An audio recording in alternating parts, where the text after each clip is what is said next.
Alright, we're live now. I never mute you, Steven. You're always unmuted.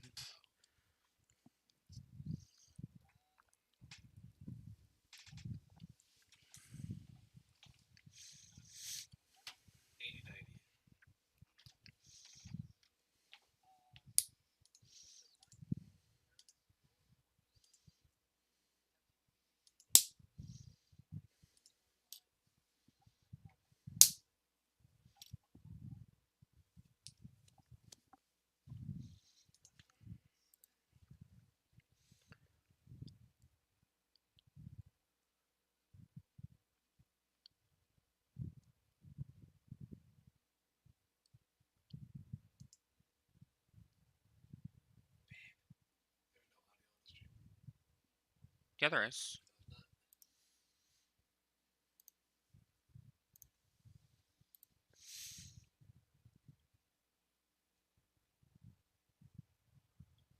Alrighty, so the last we left off.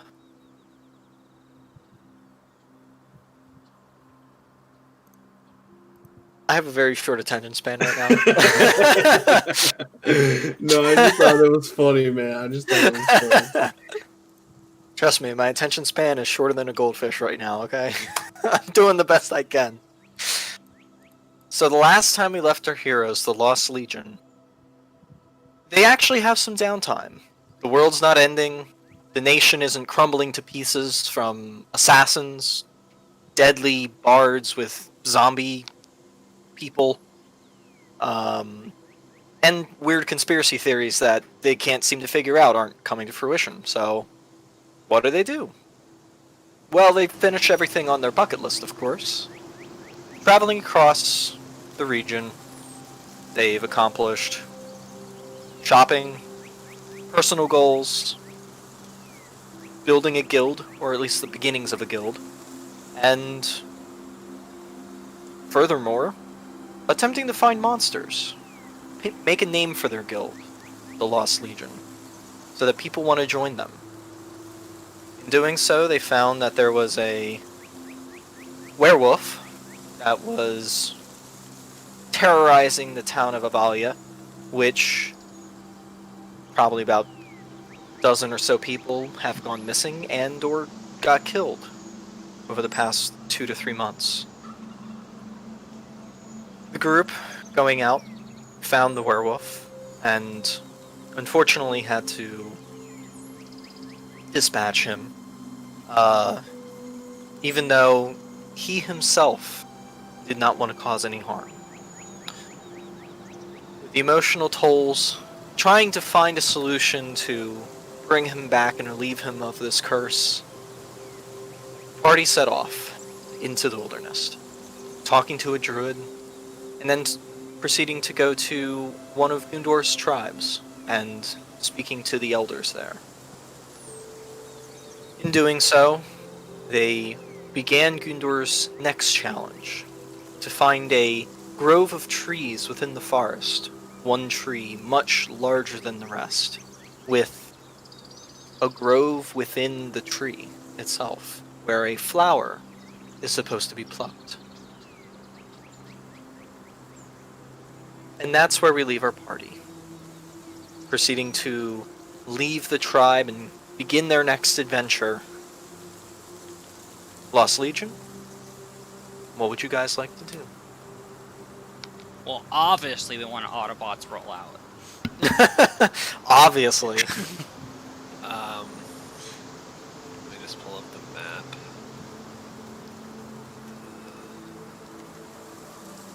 Because...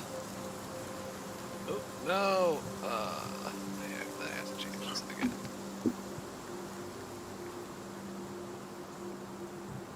Hold on. There we go. Okay. So, I believe we were heading north of Hotham. Kind of sort of towards the Venfaldor, because one, that was where the grove was supposedly around there. I think they just told us generally north of the village. And then also, as we get closer to Venfaldor, because it's an abandoned city, we were going to keep our eyes out for The hag is probably she's hanging out close to the city to not be noticed. Right? Guys? Yep.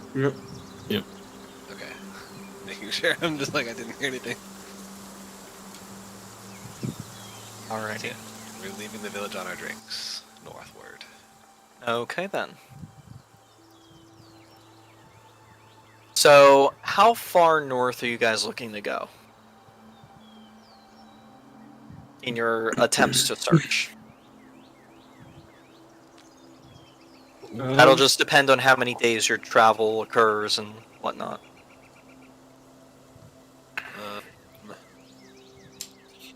I mean, the only instructions that I'm aware of is I was told to go north, correct? And I wasn't told how far north. Correct. Yeah, you were told not how far north the grove was. And we're looking for a flower of some sort? A flower on the top of a tree. Flower on very- top of a tree. It's like supposed to be a very, very high tree. And do I remember them giving Gundor any other like hints as far as like what to look for, or if there would be any signs that you're going the right direction, kind of thing? No, there was nothing of the sort. They said to go north and find your way to this grove. That was basically the only direction you guys were given. Well, I can always go up in the sky and see what I can find.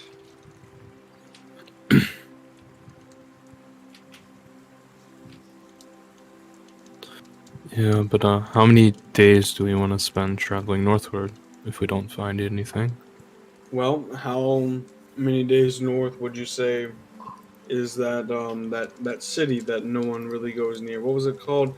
Vim Faldor? Yeah. How far is? My map is glitched. I have it pulled up, but I don't know how far. It looks like I would guesstimate like 3 days.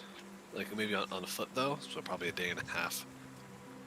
3 days, because you're traveling through the forest. You wouldn't be Okay. traveling via On road. the road, right? So yeah, it would take us about 3 days to get to Van Faldor from here, if we were heading directly there, which is a little bit northwest of this. You know, if we were heading northwest instead of just general north.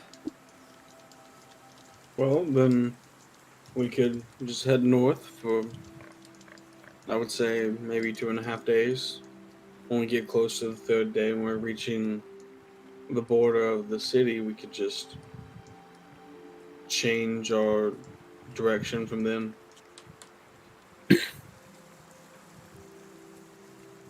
Seems fair, but you don't have we don't have a time limit on this trial, do we? No. They didn't tell me to be back by Sunday. It was just, are you gonna do it? Yeah. You gonna do it now? Yeah.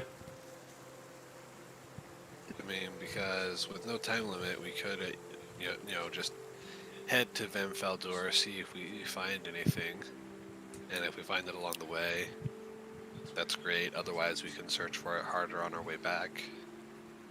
I mean, I'm fine with however we want to do this. I mean, if we find that hag, we can kill the bitch. If we find the flower, we get the flower. If we find something more interesting along the way, we can do that too. Alright, so I propose we head north with a little bit northwest, you know, just kind of heading toward, you know, general direction of Van Faldor, and then, you know, just keep your eyes out for any, I guess, anything weird.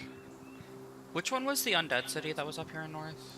Van Faldor. Oh, Yeah, got it. it's a little bit northwestern. Not No directly. one goes. No one really goes towards Venfaldor because it's an abandoned dwarven city with filled with That undead. would be a good place for a hag, so...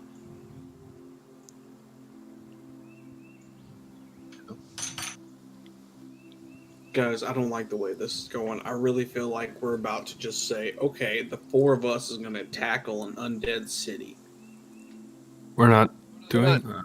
We're not gonna. As of right now, the plan's not to go in. But people usually stay very far away from Venfaldor, and I would imagine if a hag would not want to be found, that she would be in the general vicinity of the city, so as not to be discovered. I doubt she would set up inside the city, because the undead attack anything that's not undead indiscriminately for the most part. I apologize, that was out of character, by the way, what I was saying a moment ago. Wait, what was out of character? Well, it's not I now. don't remember. Yeah, not anymore. Yeah. It's okay. Well, let's get going then.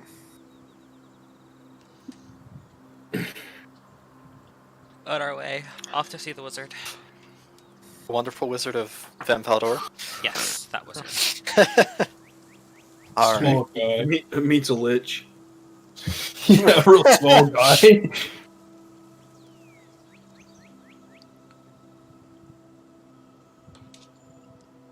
All right. So you guys travel northward-ish. Just roll one of you just roll a general survival check. Shao's probably leading the way, so Yeah, whoever would be leading the way.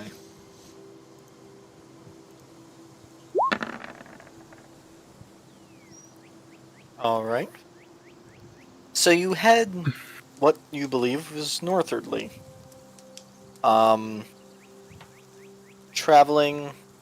Traveling the slushy ground, meeting with snow at some points, depending on the cover of the forest. The more north you go,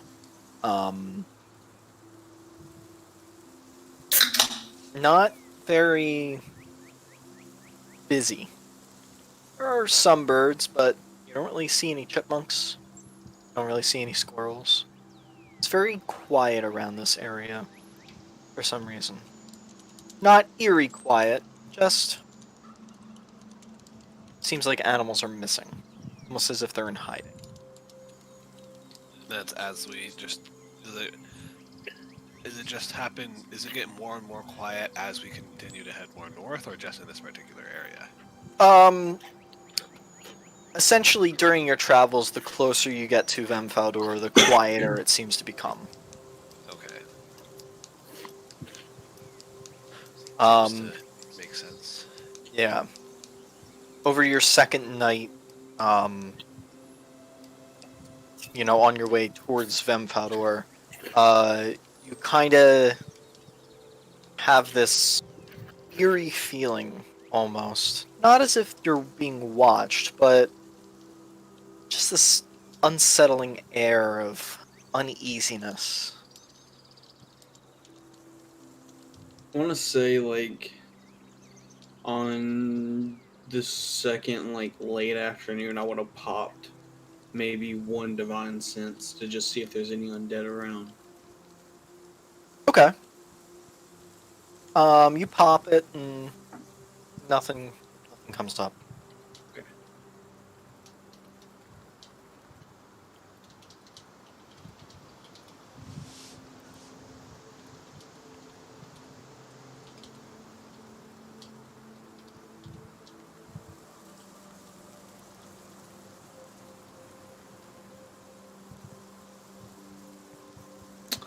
Oh, really? Does I it? mean, It sounds normal to me. Seems Yeah. fine. Yeah, Me it and- seems. Seems absolutely fine to me. Oh, I mean, I can hear him fine. It just seems like, I don't know. Maybe it's just me. It sounded a little crackly and stuff. Like not as. It sounds normal to me. Like I could hear him fine. I could hear Anthony fine. Just couldn't hear him as clear. Like I guess I don't know. Maybe it's just me.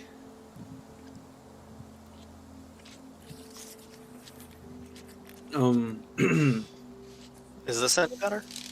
I mean, you sound fine. Sounds better to me. I don't know. It was very minor. It just sounded like whenever you talk, I would just hear like a little bit of crackle with your voice. That's all. But it's gone now. So. That's weird. Okay. All right.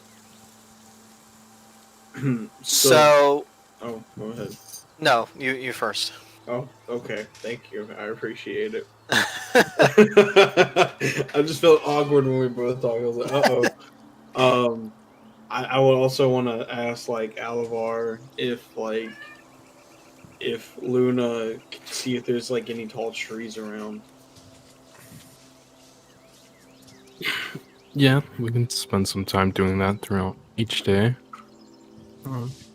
Alrighty. Like every few hours or so, I'll send her out to scout. Okay. So I'll say the second day slash, into the third day, depending on how your visions for the first one go. So I would say, because you're doing multiple checks, let's do a perception check with Luna Okay. with advantage.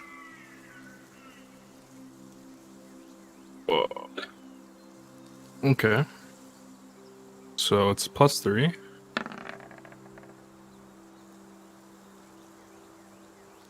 Okay. 23. So,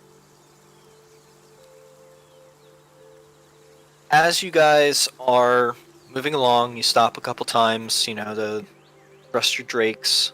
Luna proceeds to fly up in the air. Not the first time, not the second time. The third time, something catches Luna's eye. Seems a little weird, seems a little off. But there's just kind of like this... You see the tops of the trees as you're looking through her eyes. And you see along the top of the trees, there's just this seemingly bulge of tree canopy off in the distance.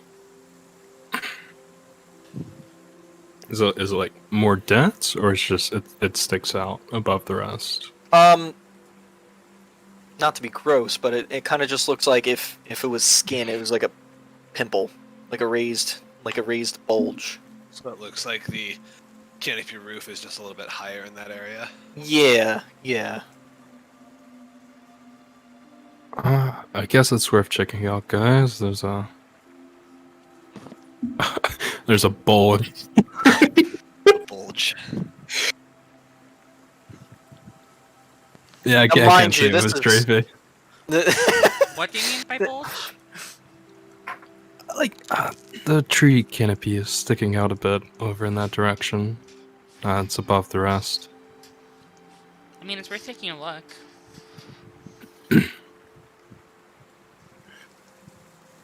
It was over in that direction. I'll start taking the lead for a minute.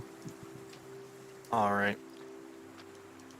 Now, mind you, this was way off in the distance. Like, it looked like a fair number of miles, probably like 15 to 20. However, it was a very clear day, so Luna was able to see particularly far. Might take you like a day to get there, it seems. Okay. So you guys move towards it. And again, I'm not going to worry about any kind of travel things because hashtag you have the globe, so no worries. Throws away another post-it note. Sorry. I feel like there's like a really big trash can right next to Anthony. He's just throwing them away. It's not a trash can anymore. It's just it's a paper dumpster. Like Of all the random encounters that he thinks of, and then oh nope, the dome foils that one too.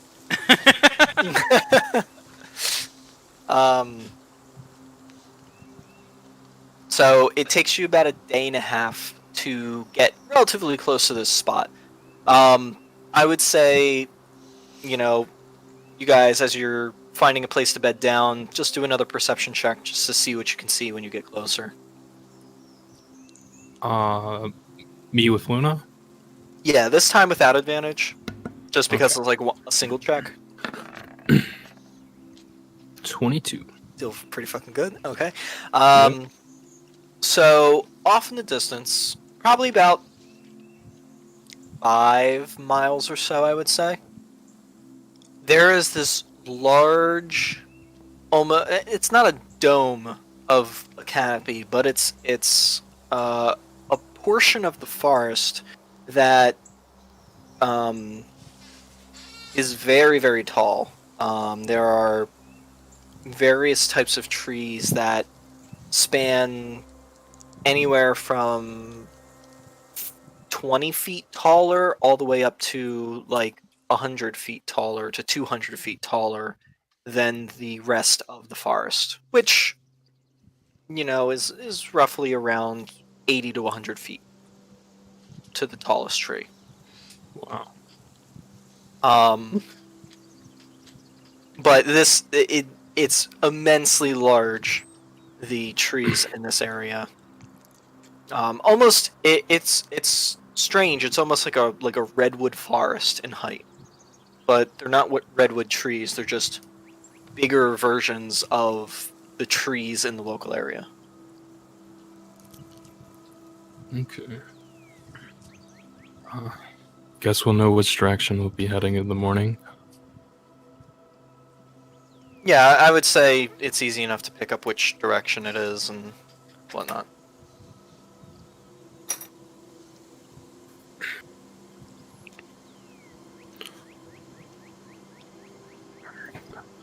And we're making camp for the night, right?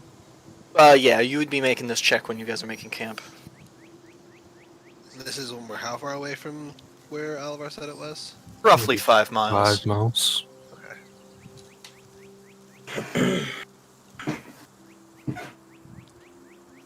Make some spells. And then when we make up, as we're making this camp, like as soon as I finish casting the dome, I'm going to snap my fingers and have Ruby appear on my shoulder, Okay. Hey. and I'll just whisper to her, I want you to keep watch tonight. We're getting closer and closer to me. Alert me if you sense anything.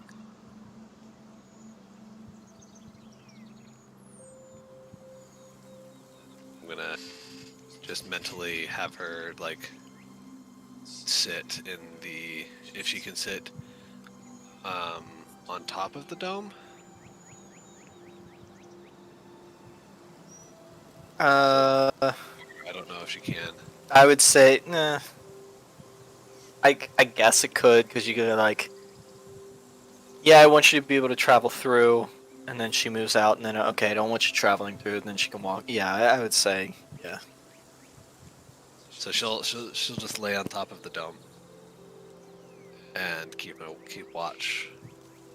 Alrighty.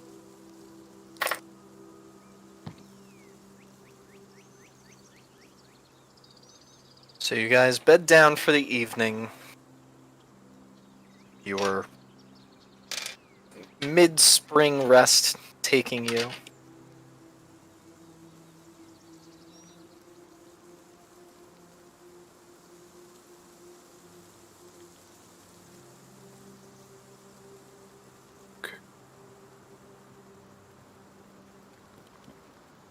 Sorry, Anthony.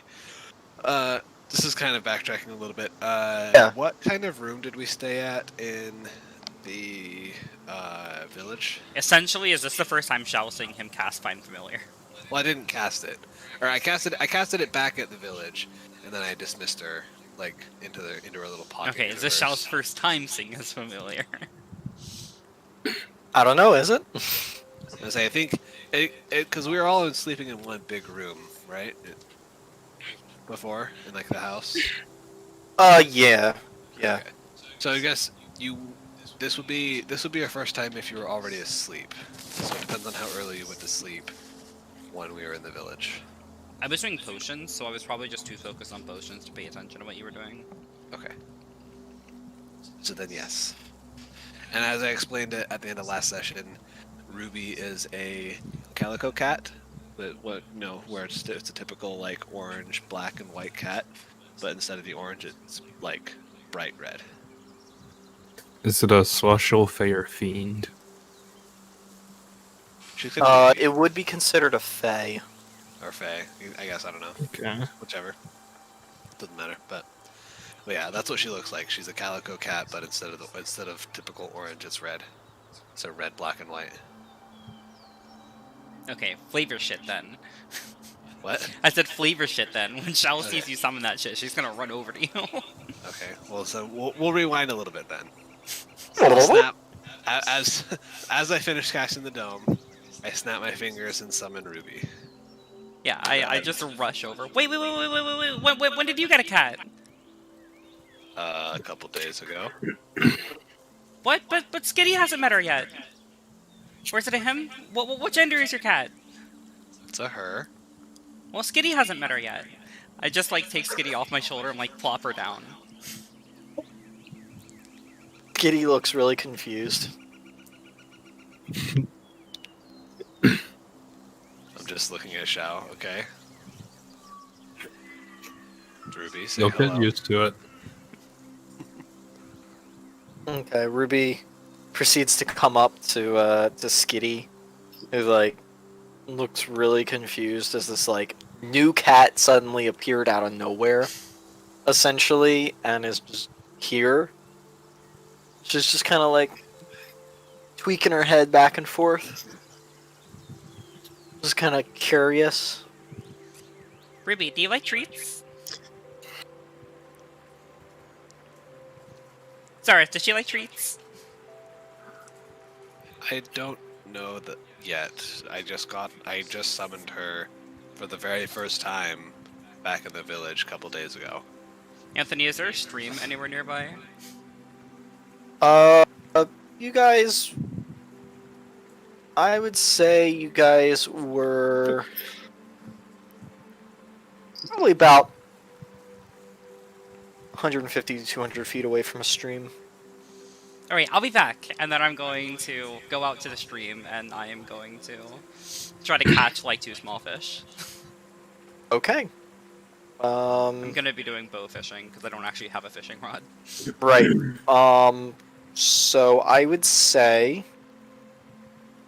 make an attack roll, and this will determine how well of a bow fisherman you are. Like tie some silk rope to an arrow. Okay. So easy enough.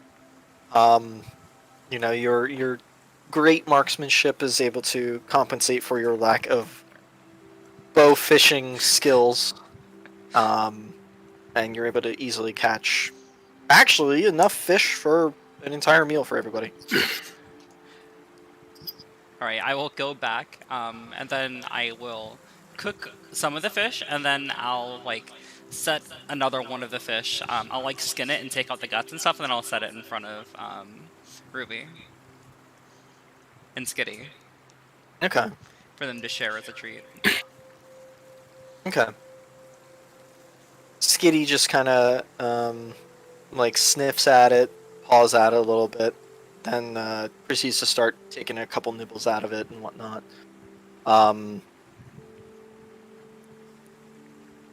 Ruby proceeds to walk over to it and sit down next to it. Just kind of like looks at it, looks at you. I'm just like grinning. I don't. Not in their nature to eat. Yeah, I know. I don't move or say anything, but telepathically I tell Ruby to play along. You just see Ruby kind of like looks over to Zaris, meows, and then proceeds to paw once and then take a few bites out of it. Oh, Ruby, you and Skitty are gonna be best friends. How big is Skitty now? Like a small dog, I'd assume at this point. Like I don't remember how many weeks or months it's been. It's been a hot second. Yeah. It's probably been like 2 months since I fucking got her at this point. 3 months. Something like that, yeah. So, like, how big is she at this point? Is she like a small dog? Or is she larger than that at this point? No, I would say that she's about... I'd say about adult Dachshund size. Oh, so she's like an adult dog size right now.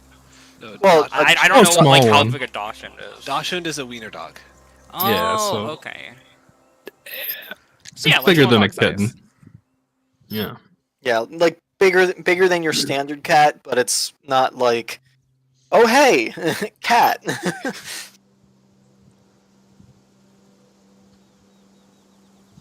Then after like playing with Ruby at that point, I would like spend time training Skitty and then go to bed. Okay. Also, while you're like feeding the cats, you proceed to feel these taloned feet kind of land on your right hand shoulder with a big gust of wind. Is it Luna? You just see the black eyes and beak. It's kind of like looking at you. Luna, of course you can have some too. I just wasn't sure if you liked fish, because you're a raven right now. She like hops down onto the ground. She just starts hopping her way over to the raw fish. Mhm. She'll start pecking at it. Luna takes a few pecks and proceeds to look over to the pile of fish guts, actually. Hops a few times over there. And starts going at it with the fish guts. You do you, Luna. You do you. Seeing everybody just gather around their animals, just being like, "Oh, look at them eating the fish! Oh, look at them doing this! Oh, look at this!" I'm just kind of just standing there, and I just kind of like say it kind of silently, where I think they could possibly hear me, but they probably don't. I'm just like, I'm gonna go hang out with the drakes, and I just walk towards the drakes. Alright. Okay, so you hang out with the drakes. Find Gundor, find familiar spell. We need to get him a Find Familiar scroll. Yeah, but scroll. You just have to be careful with the scroll because scrolls. Well, actually, I know. I still have my Find Familiar scroll Your what scroll? because that's how I learned Find Familiar.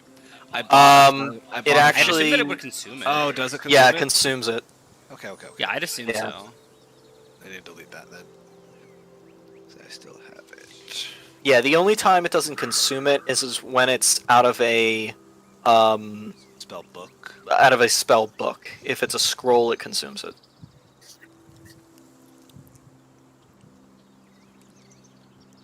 Has to come out of a grimoire.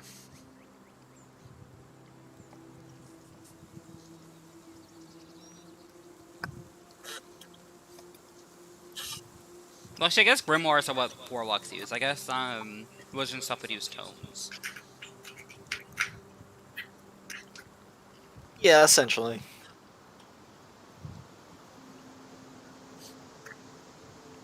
Okay, there we go. Deleted those. Yeah, we could find Gundor, find familiar spell, and so he could have Or we can just get him a real life one, like I have. that too. I didn't realize we were the petting zoo of New Hayden, but whatever. We're gonna have a one shot with all these guys. Yes. Great. A one-shot Well- designed completely around the Fine. animals and us role-playing our animals for a Fine. day. It'll be like those Yep. fillers that you get in anime. Yeah, essentially. Find Familiar is also just like a very good spell. Like that scene with Pikachu and Togepi before the Pokemon movie. That's what I'm going to imagine.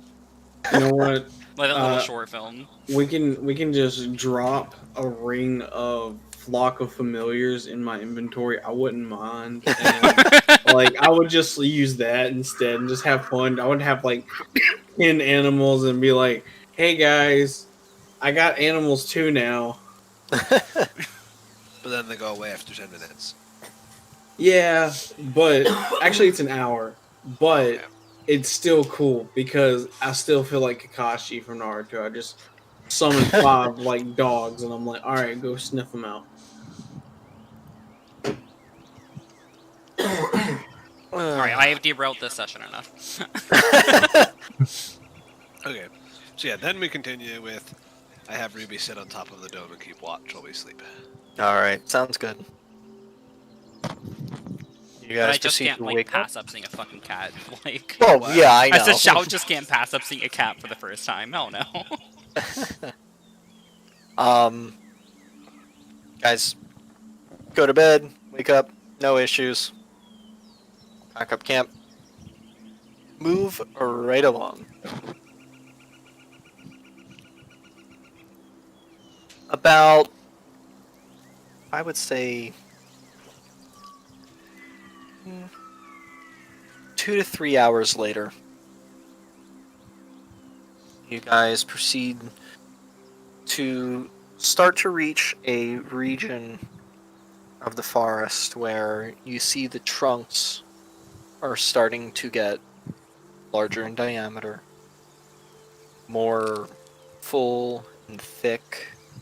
The grass, although some of it is still under snow, this region seems to not have as much snow. The grass that you do see, however, seems more vibrant, greener, more yellow undertones, almost as if you were in midsummer. The temperature also is a little bit warmer too. It's not necessarily frigid on the air and you can still see your breath. It's... breath? Oh god. You can still see your breath, but as you get further and further into this location, the air warms up. 60 degrees, 70 degrees. It's just a beautiful spring day kind of temperature. Perfect almost.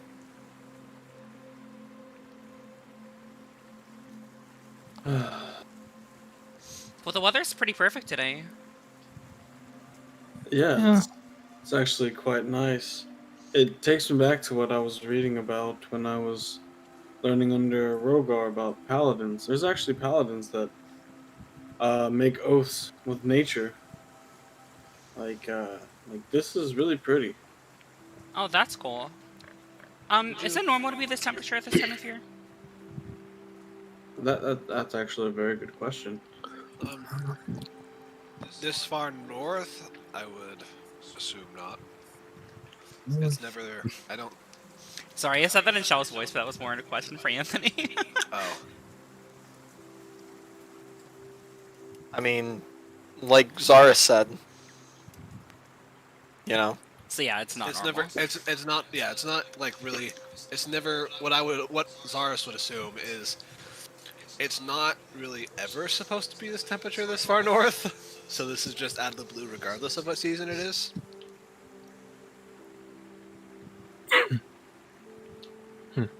Was it like a drastic temperature change coming from where we were No. into this grove?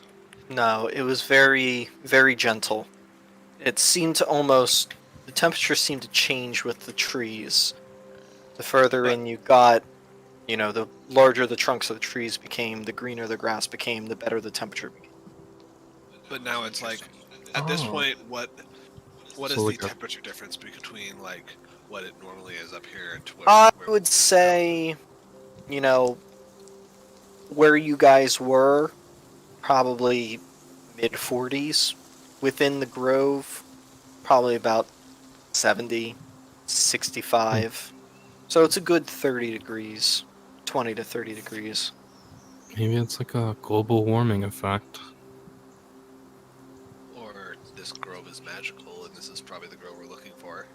The fuck Yeah. is global warming?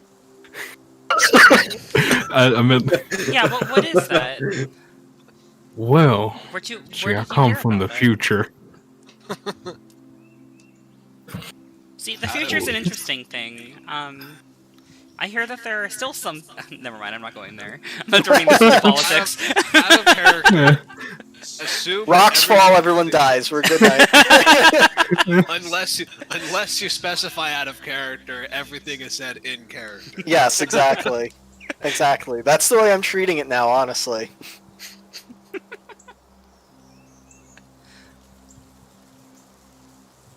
Says global warming. Gundor breaks his neck. Trying to understand. He just whips his neck so fast. Like, what? Gonna flick some hair, some of those luscious locks out of your face. Yes. Instead, you flick it too hard, and your fucking face is just facing your back now. Well, he still hasn't grown his hair back. Oh yeah, that's right. You're like a fucking amalgamation of acid burn still. No. It doesn't look that bad. It's just the hair. And we cut the hair and it's growing back. I would say it's getting there. He's got a Karen haircut right now. Did any of those wounds scar, by the way? A good portion of them did. Mostly because the healing magic, wasn't applied till much Way late, later. Yeah. So there is a decent amount of scarring that occurred, but healing magic and the right treatments and things can Get rid repair of some of scars. that damage. Some. Like, you would have to use, like, regeneration and some other things. Yeah, regeneration. I think greater restoration also helps with scars, doesn't it? Yeah. Yeah, Yeah. I think so to some extent. But Alavar, can you fix my face? No, it's not worth 100 gold dust. I'll pay back. I don't know. I don't have it prepared either. I like you this way, Gundor. Makes you more intimidating. Looks like you've been through some shit. Makes it look like you've been through some shit. Well, Yeah. Literally. I'm not sure if you all remember or not, but I've actually been quite through some shit. But I do miss being cuddly, Gundor. I don't like being intimidating, Gundor. But Gundor, with your face this fucked up, nobody's gonna want to mess with you.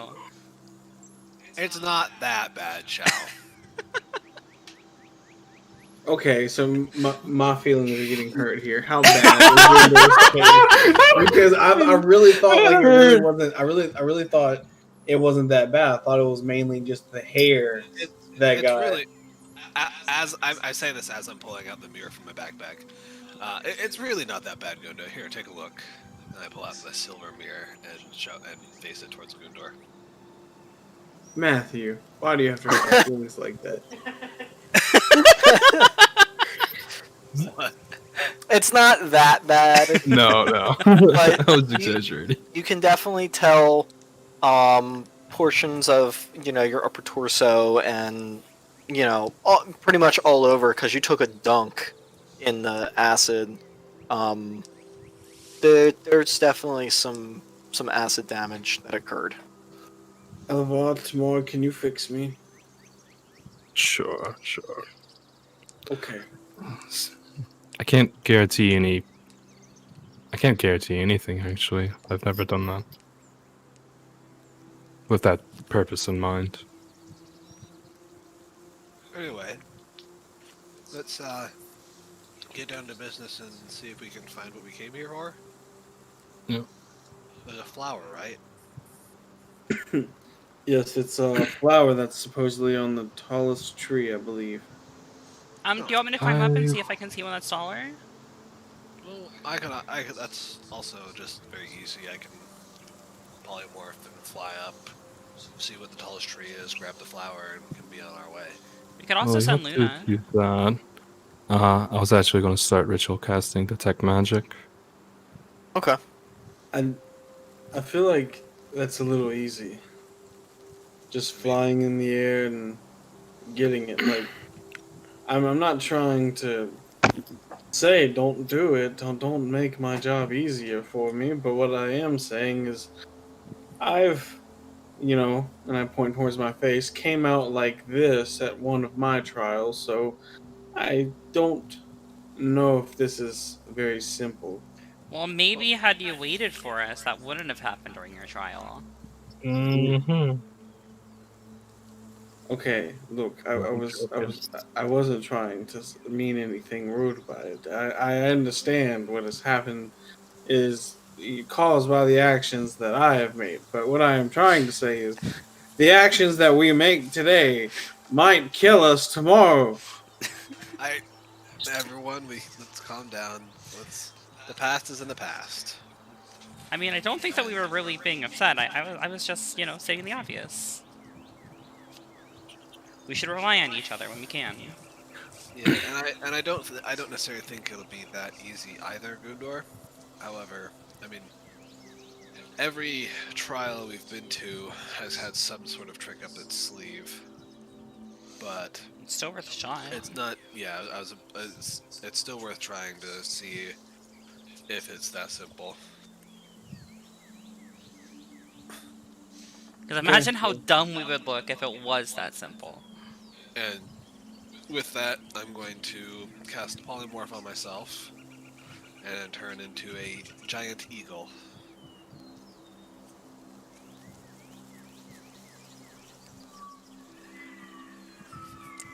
Alright. So you are now a giant eagle. Let's see, Polymorph is a level 4 spell? I believe so, yes. Yeah. So that is... how many points? 6.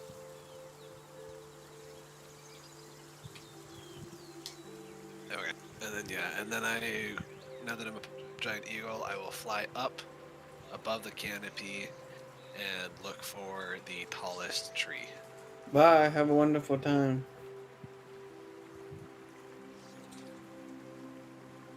Alright.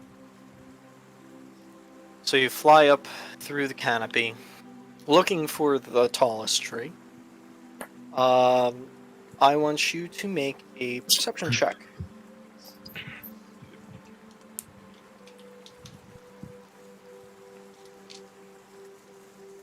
And I think you have advantage because it's vision, because you're a giant eagle.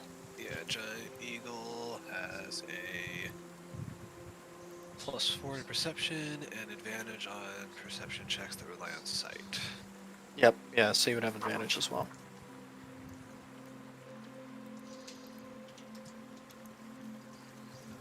D20.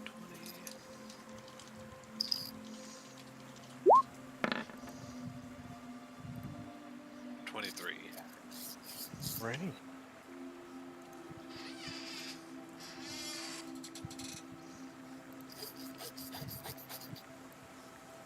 So you fly up through, proceed to look down, and you see, amongst all the trees, you see an area a bit of ways from you guys, about, I would say, a mile away in this grove. I mean, the grove is fairly large. It's a couple square miles, but the area in particular that you're looking at has a few trees that are very, very tall, and you can't really tell which canopy is which. It's just kind of this larger dome of tree leaves amongst the rest of the larger and larger trees.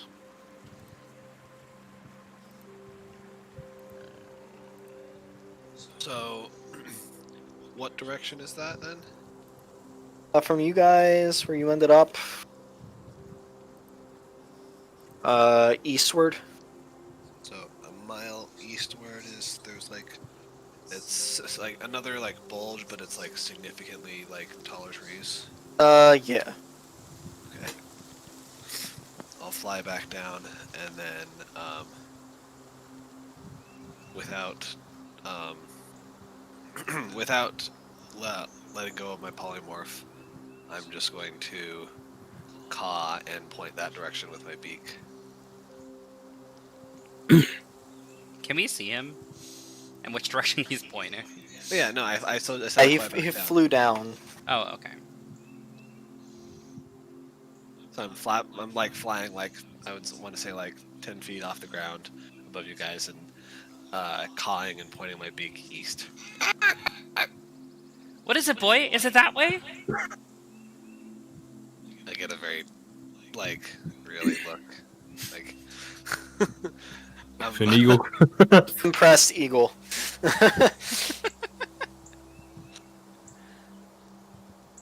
and then I'm going to start flying that way. Alrighty.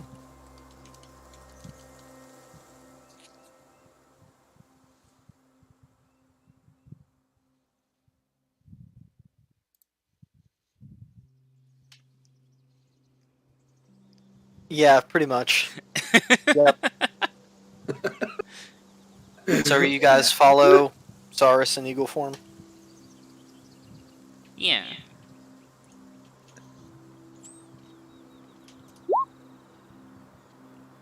Zeagle? Zeagle. You know, like how Caleb has Caleb when he's a giant ape. Oh my gosh.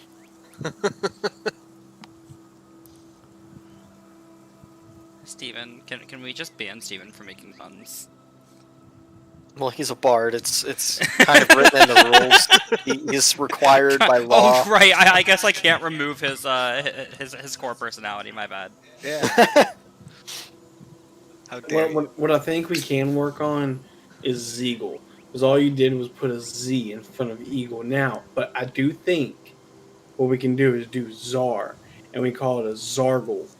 That can be your own thing. Okay.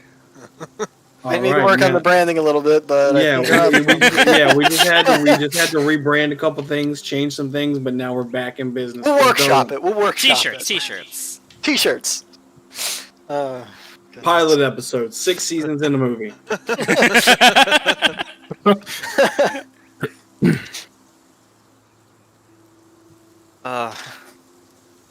So you guys travel onward, proceeding to walk about a mile as you're like following Zarus, flying in between all of the trees and kind of heading you in the correct direction. And then every once in a while, like I want to say like every 10 minutes, I want to, because this is a magical forest and I, just have this feeling in the back of my head. Every 10 minutes I want to go back above the canopy to make sure we're still heading in the right direction and that we haven't gotten like turned around. Okay.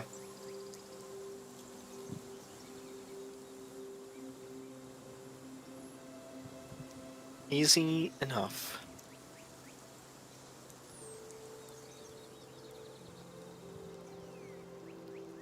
So it's not.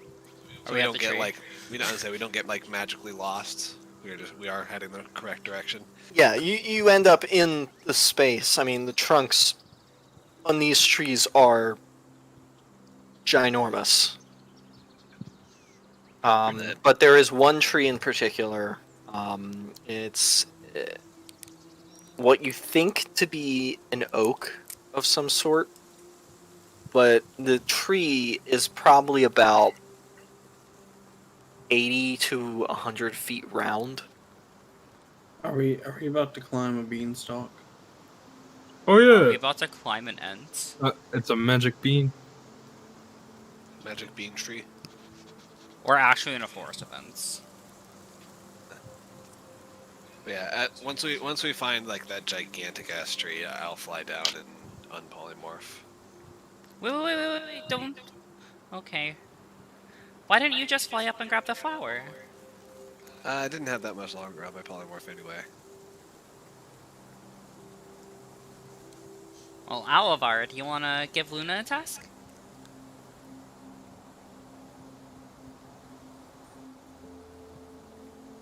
Sorry, mic was muted.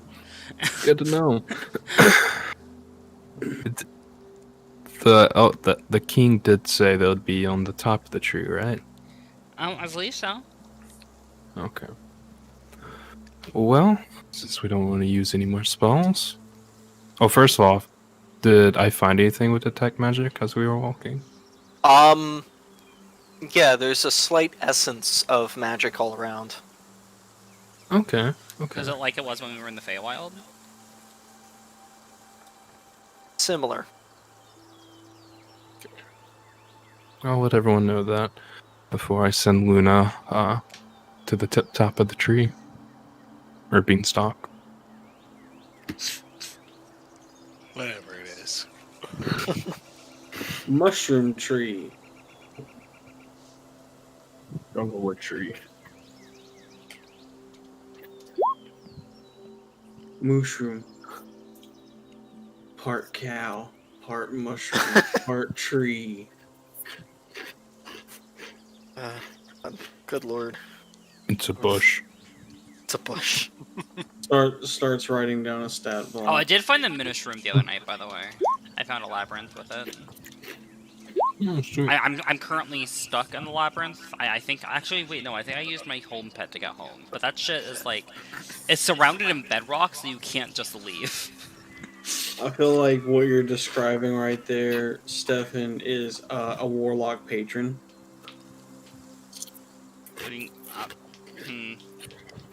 Does no one get the or joke? is it a divine I patron? do. I got I it. do. Okay. That's why I said, or is it a divine patron?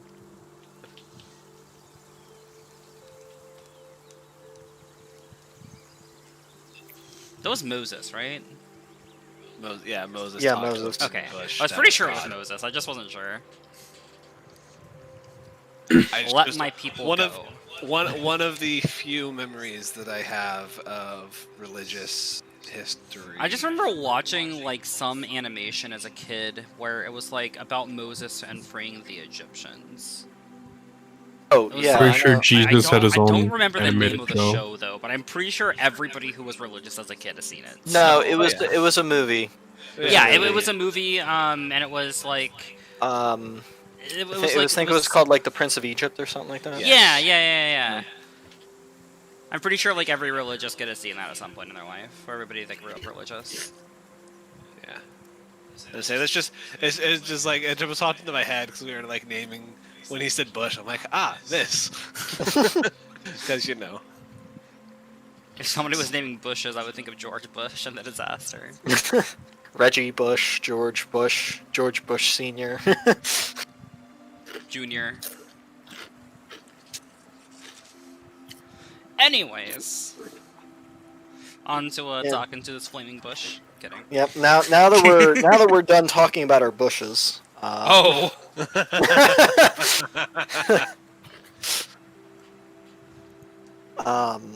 So you guys, the tree, as you guys are looking up, and as Alvar, you're flying within Luna's vision.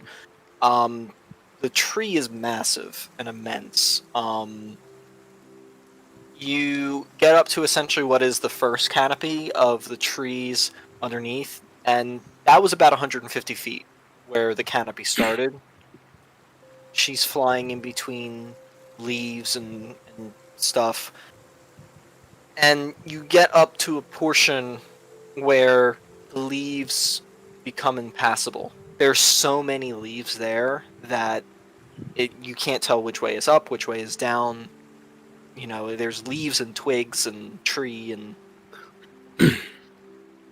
Oh boy. Okay.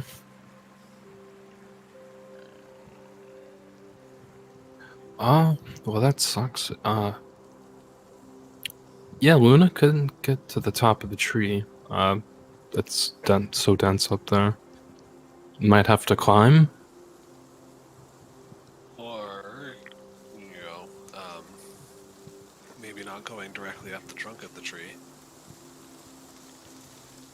Or are we Well, maybe... I'm assuming that's not what Luna did. I mean, Or, actually, that gives me an idea. Can I look? And I'm going to summon Ruby to help me with this. With Ruby's assistance, I would like to look all around the tree to see if there is some sort of secret entrance into the trunk of the tree. Okay. So yes, make a investigation check with advantage. You could really just role play this as I summoned my support animal to give me advantage. I'm not going to do that every time, but it's just like, I don't know. No, I just loved it that you used it because I was like, not a lot of people really just pull out their familiar to give them advantage on stuff, and I was like, why don't we just do that? It is one of the intended uses of the spell, though usually you're supposed to go beyond just, they help me. Yeah. Well, no, he did say to help him find a hidden entrance on the tree. Yeah, well, I would have brought her out, and like it would have started at one side, and I would have had her go around one, her go one way, I go the other way, and we meet on the other side to see if we find anything. Yep. You booth. You booth. Oh God, I went Canadian there. You both proceed to start walking around the tree trunk. You notice, Zaris, the roots of the tree are so massive that some of them actually create archways that you are able to kind of walk underneath of as you proceed to walk along the base, following it along. You do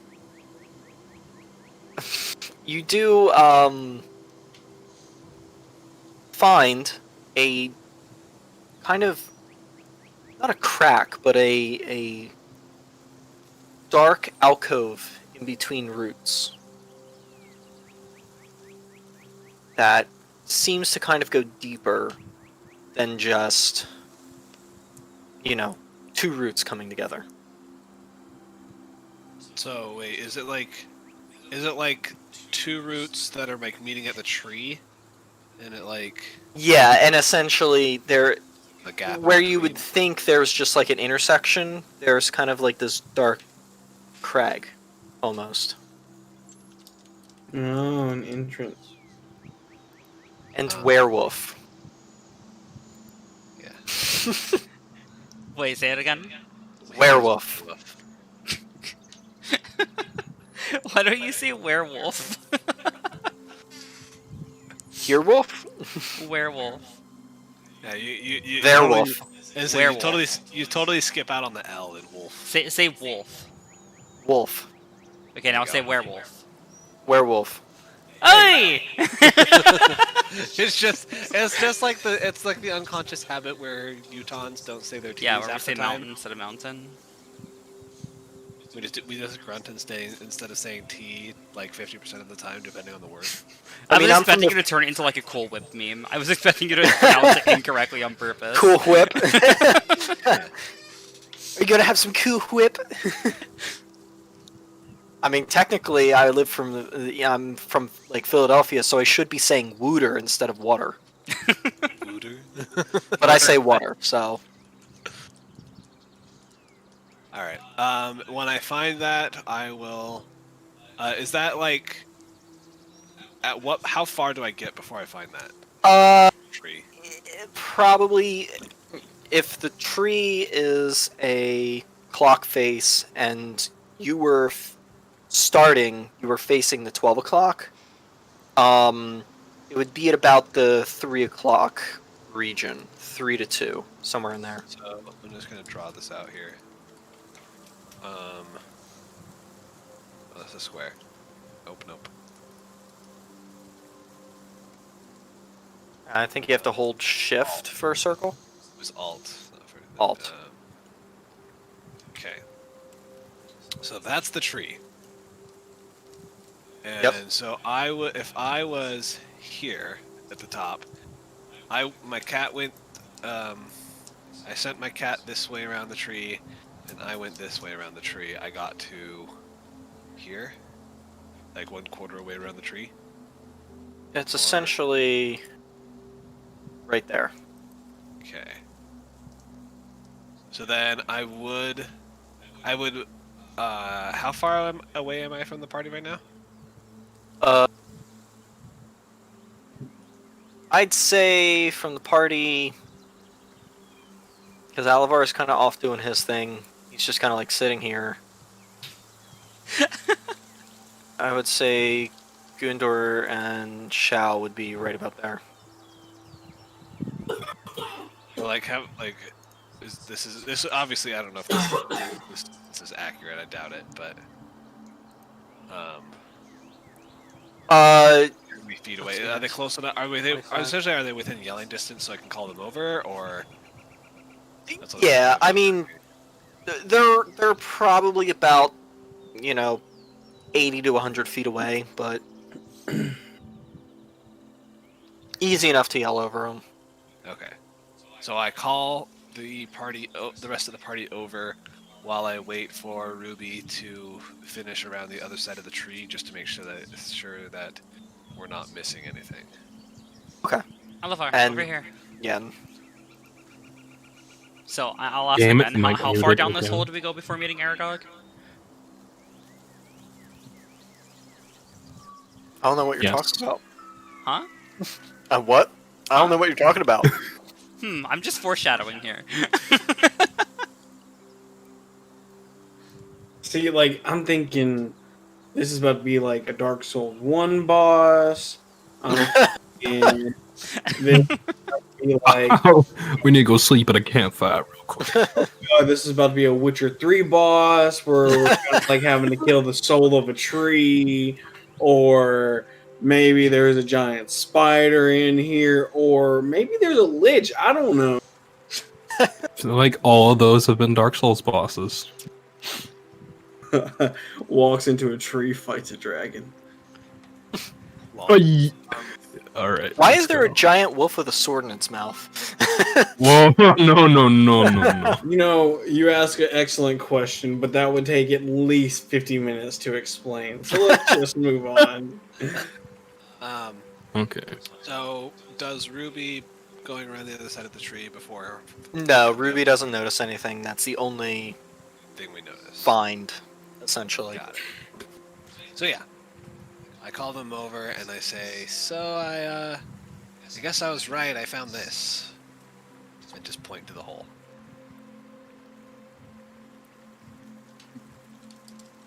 Does it go down or does it go up? I can't tell from just standing out here, but it seems to go into the tree. Yeah, it doesn't go up, it doesn't go down, it goes in. Goes in.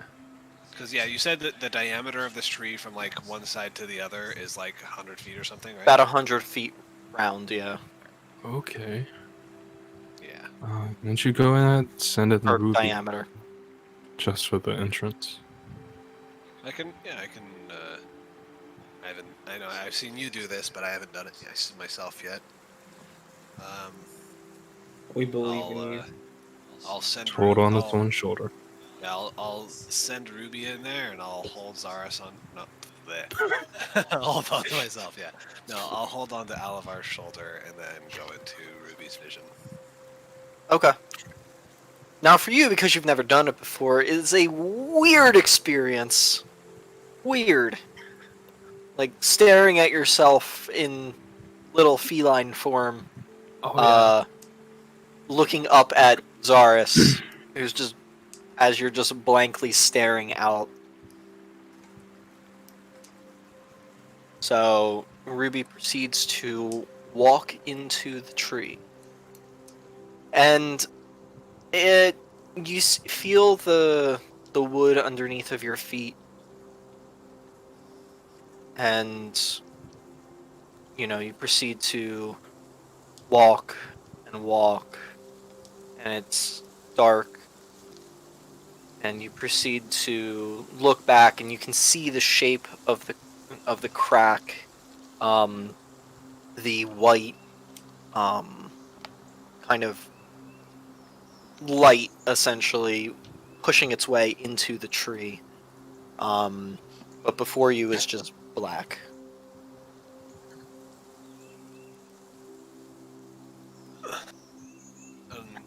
And I'll come out of it and send Ruby to her pocket dimension, so she's safe. Okay. And there doesn't seem there's any light in there, but it seems pretty dark. She couldn't really see much. Probably just best to go in Alright. and just be ready for anything, I guess. We should get in battle positions just in case. Yep. And so I'll have my shield and then my other hand with nothing in it. Marching order time. Me and Gundor will take the lead, with Gundor in front. I'll go first. Yep, I'll be third. I'll be right behind Alavar. Okay.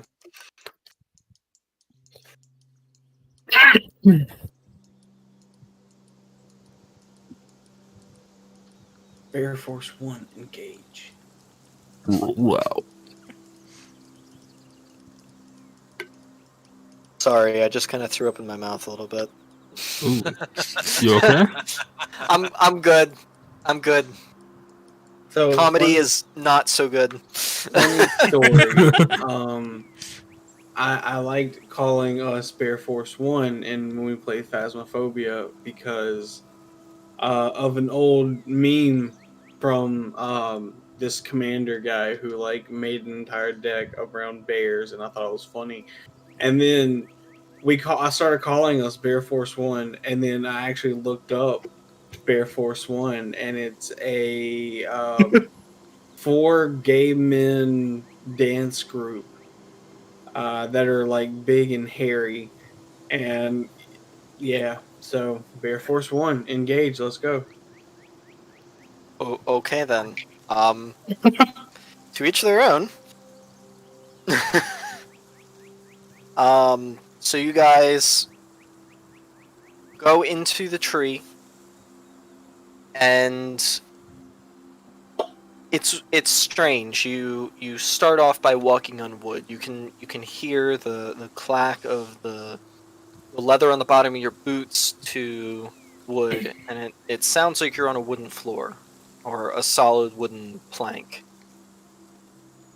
And then suddenly it gives way to dirt. Dirt. Dirt. Dirt. Do it. I like that. Do it. And none of us said anything. Okay then. So I don't. I don't think anyone lit anything. No, because we all have dark No. vision. Oh yeah, I do have dark vision. But still, I'll- lighting something will help. Yeah. I was gonna say I could help out with that. Yeah. Just lighting something doesn't extend the dark vision range, though. I don't believe. No, but it No. just makes it so that way we don't have dim vision, because we can see. It would essentially give us another 10 minutes. I mean, 10 feet of bright light, but our dim light wouldn't change.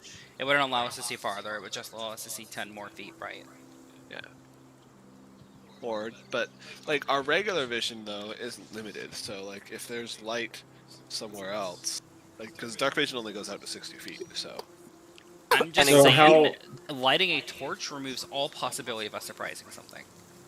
That is true, but how big is the room that we're? I mean, how big is the inner of the tree that we're currently in? The dirt. Yeah, the dirt. How big is the dirt? Well, you can't tell kind of how far in you've gone. You can see like a little strip of light that is the entrance you came from, but you guys are somewhere within the tree, and it has switched to dirt. Are we still You in can the tree? still feel the wood around you, Like if you put your hand up to the side, like the crack that is in the wood is still there.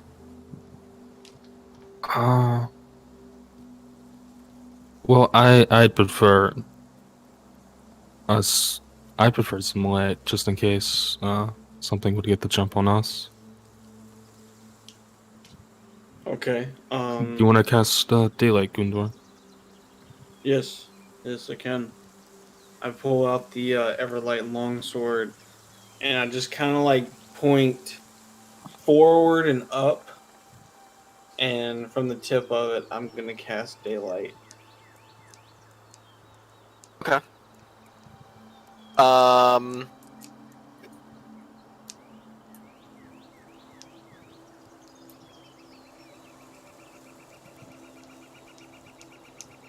Okay. Yeah.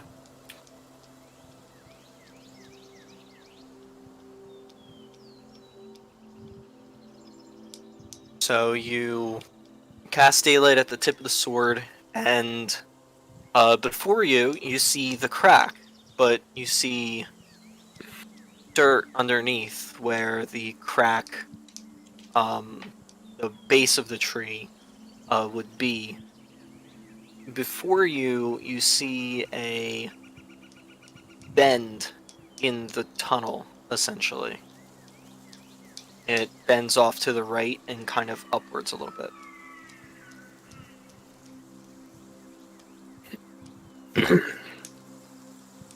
Seems like that's the way up. I suppose.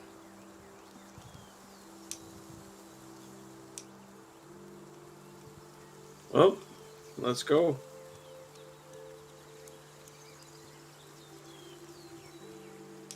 Skitty, stay So close.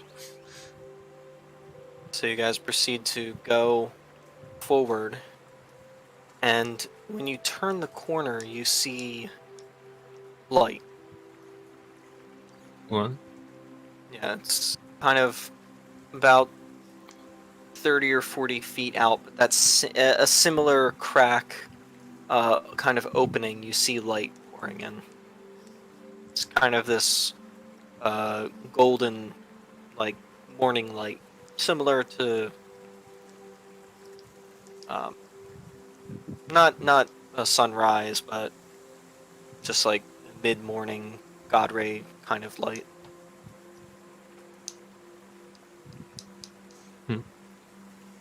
Onwards and upwards, they Towards it. say.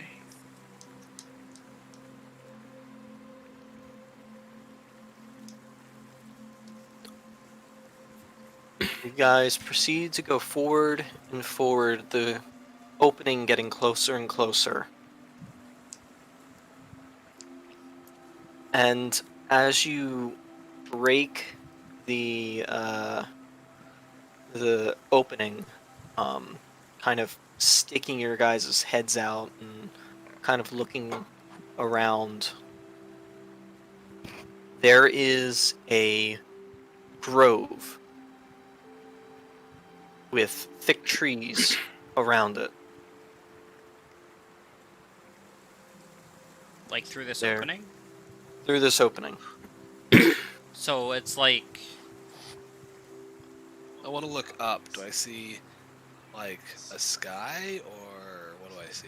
There is a canopy where all the trees kind of come together, and there is an opening to a kind of perfectly blue sky with kind of this kind of purplish pink, like kind of mid-morning glow coming through. There's a little bit of an opening in the canopy where god rays actually spike down through the canopy and proceed to lay over this fairly large fielded area where there is a small pond with a rocky outcropping with um, a babbling brook that runs over rocks and into the pond. Looking closer at the sky, is it like an actual sky?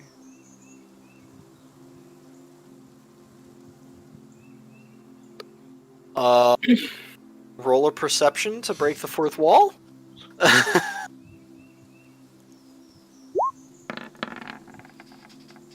No, I mean, like, is it like an actual sky, or is it just like reflections from crystals? Like, I want to know if it's an actual sky. I mean, it looks to be the sky. It's just kind of like this kind of pinkish purplish light, mid-morning kind of, uh, lighting. I'm immediately going to cast Detect Portal. Okay. I also have 2 questions. Okay. Well, yeah. So number 1, I want to look back and where we walked out. That like still looks like, and I also kind of like look up as well. Like, are we coming out of a tree, or we look like we're kind of still in a tree? The crack that you just came from, it looks like the same tree. Okay. And then looking out at the grove that we see now, this is completely different from the grove that we saw before coming into the tree. It has some similar aspects to it, meaning like the size of the trees and things like that, but placement of some trees and the fact that there's a pond here now are completely different. Does the Detect Portal give me anything? It is a portal. Oh boy. That doorway is a portal. Oh boy. That's a bad time to go to the restroom. I think he just shit himself. I think that's what happened. So Guys, Judy is laughing his ass off. this isn't the material plane anymore. I'm not sure where we are, but it's not where we were. I want to take out the goggles of portal detection and put them on, and look back towards the door, the crack in the wood. It is a portal. Okay. Does it have a particular color? Like similar to how the because I want to know how it looks, because like I remember the portal to like the Shadowfell that we found in the Underdark was like dark and wispy. Yeah. How does this one look?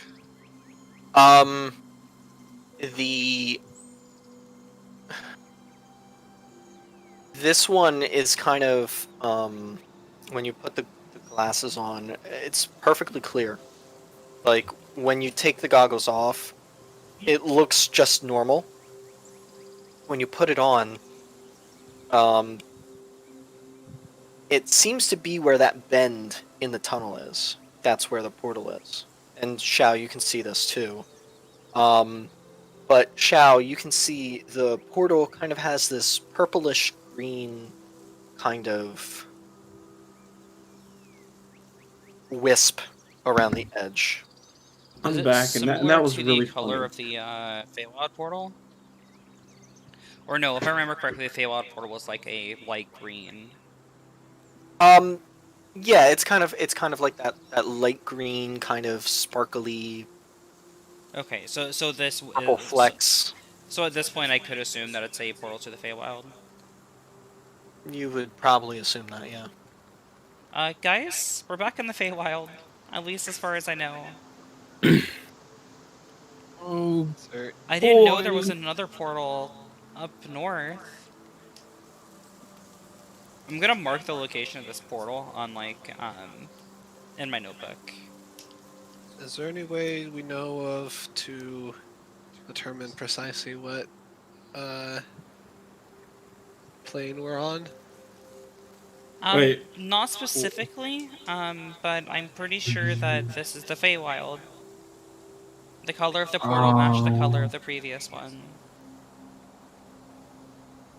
Well, did I notice the color of the portal as well, right? Um, Or no, your goggles can only tell the edge of the portal. got it. Okay, that's fine. On the same plane of existence as you. What? So We could try to scry.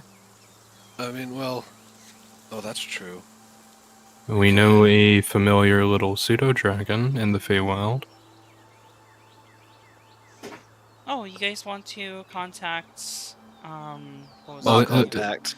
Zone Just Would- scry on him. no, it was Z something. What was his name? hang on, let me grab my journal.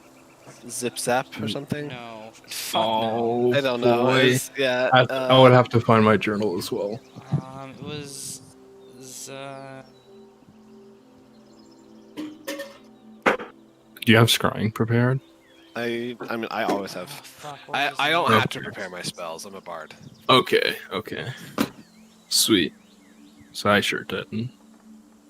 Okay. Whatever spells I know, I always have prepared. Zilza, was that his name? I'm pretty sure it was Zilza, wasn't it? I think it's Zilza. I got. Yeah, that's pretty close. I think that's pretty close. I'm pretty sure it was Zilza. Like 90% sure.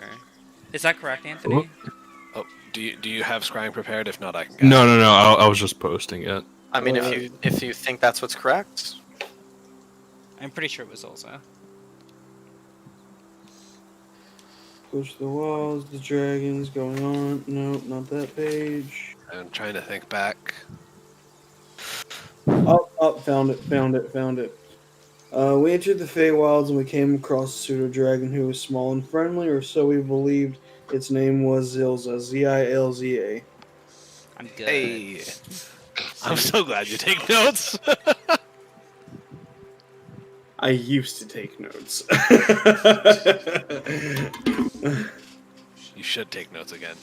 I want to, but like at a certain point, like I think I don't remember when I stopped. I gotta go back and look. But yeah, I guess I'll. That's a good point, Elevar. If it works, then it does confirm we're in the Feywild somewhere. Yeah. So I'll sit on the ground and start casting scrying over the next 10 minutes. alrighty. So you're attempting to scry on Zilza, right? Yes. So we are familiar with him because we do. I would consider familiar with him because we know him well. Yeah. Well, you met him twice, essentially. Yeah. So We made a pact with him. I made like a fucking blood pact with this fucking guy. That gets pretty personal at that point. At least it would be personal for me. I don't know how personal it would be for others, because essentially, fair. like I did a fucking soul link with this thing. I just don't know if that would if it's firsthand or familiar, because we know it's at least firsthand because we have met him. yes, I don't know if he would have -5 because of how well we know him. Either way, that's a wisdom saving throw. I don't think we would know him well enough to get the -5. yeah. I would say it's just the first hand. Okay, so just a +0, so nothing bonus there, and then we don't have any likeness or picture or anything of him, so it's just a straight saving throw. Okay. Ready. How many spell points? My DC is 16. Okay. A level 5 spell is 7 points.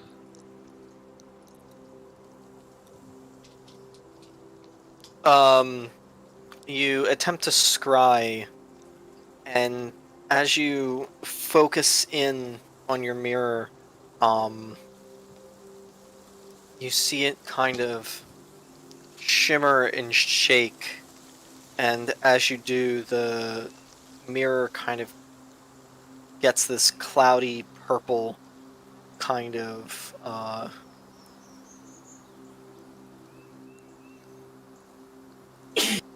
kind of fogginess to it. It doesn't actually bring up his image. And is that... Oops.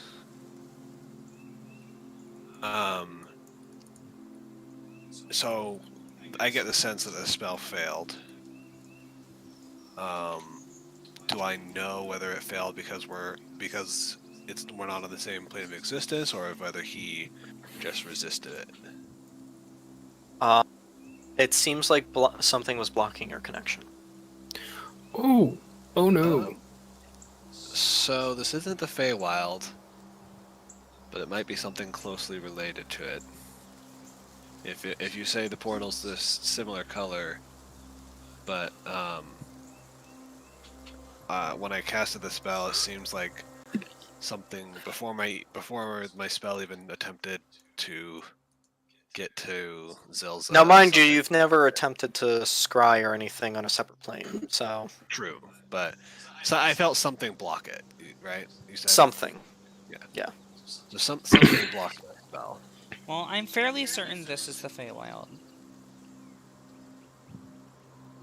You can keep it in the air for now. Are we supposed to be in the Feywild? That's the question. Well, this is a grove. This is probably the grove they were talking about, not the previous one. Is there a tall tree in this grove? Yeah, it's the same one that you walked out of. And this is where that tree ended? Like where that path ended? Like it didn't go any farther past that curve? We just You had a basically Narnia walked into the situation. tree and walked out of the tree. Yep. That's essentially all you did. Yep, we just Narnia'd. Oh, okay. Well, I mean, since we're here, it's worth taking a look around. Well, and they might have meant on top of this tree in the Feywild. Not on top of the tree in the material plane, so we can check both places, I guess. yeah. Well, let's just take a look around, see if we can get our bearings. I'm still not convinced we're in the Feywild. I would like to know where we are first, certainly.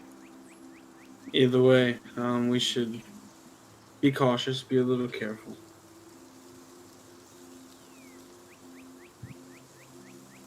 So, are we, like, just trying to think the best way to do this. So you said that, what is different, like the biggest differences from the material plane to version of what we saw before we came into the tree, and now? I remember the pond, but you said some other stuff too. Probably the biggest thing would be the fact that there's a pond where there wasn't on the material plane.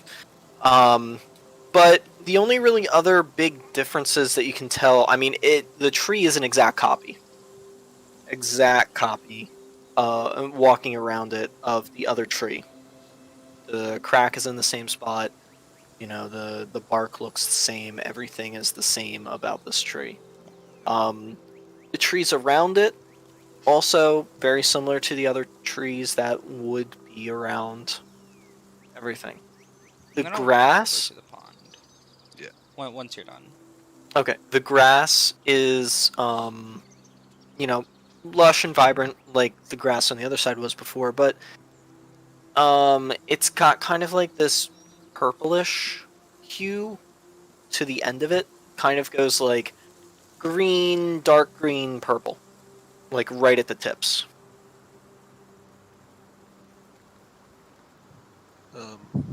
Yeah, and I would walk up to the edge of the pond with Shao as well. Okay. So when you guys go to the edge of the pond, I mean, it's water. It's not the clearest, but it's not murky. You can hear frogs on the other end of the pond. There's some water lilies and, a few other aquatic plants towards the edges on the one side. The brook is babbling and, the water is crescendoing off of the various stones and into the pond.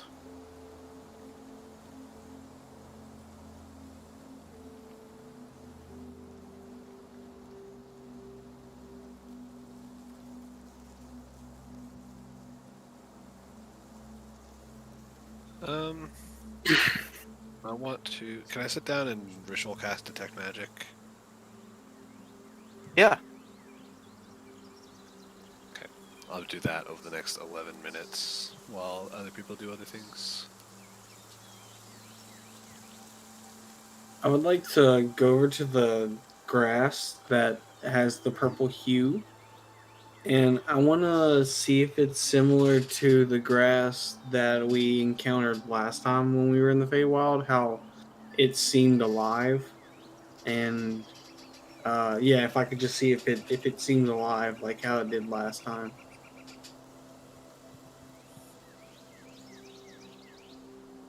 Right, where it like gives off emotions. Yeah. Yeah. Try to yell at it. Sure. I mean, what do you want to do to test that? I just want to walk over, sit down, just put my left hand in the grass, and I just want to like gently grab the grass and just say out loud, "Are you alive?"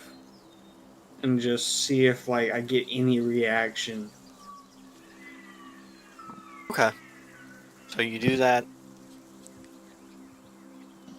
Nothing. Okay, okay. I mean, I could be wrong, guys. But the grass seems a little bit different. It doesn't seem alive, but it could be shy. Try to make it. Do you want to try to make it angry? I mean, I'm not angry right now, so no. Okay, okay. I mean, if you want to come yell at the grass, you Oh can. no, oh no. I do not want to have any issues with any crabgrass. Okay. I will go over and take a look at the pond, though.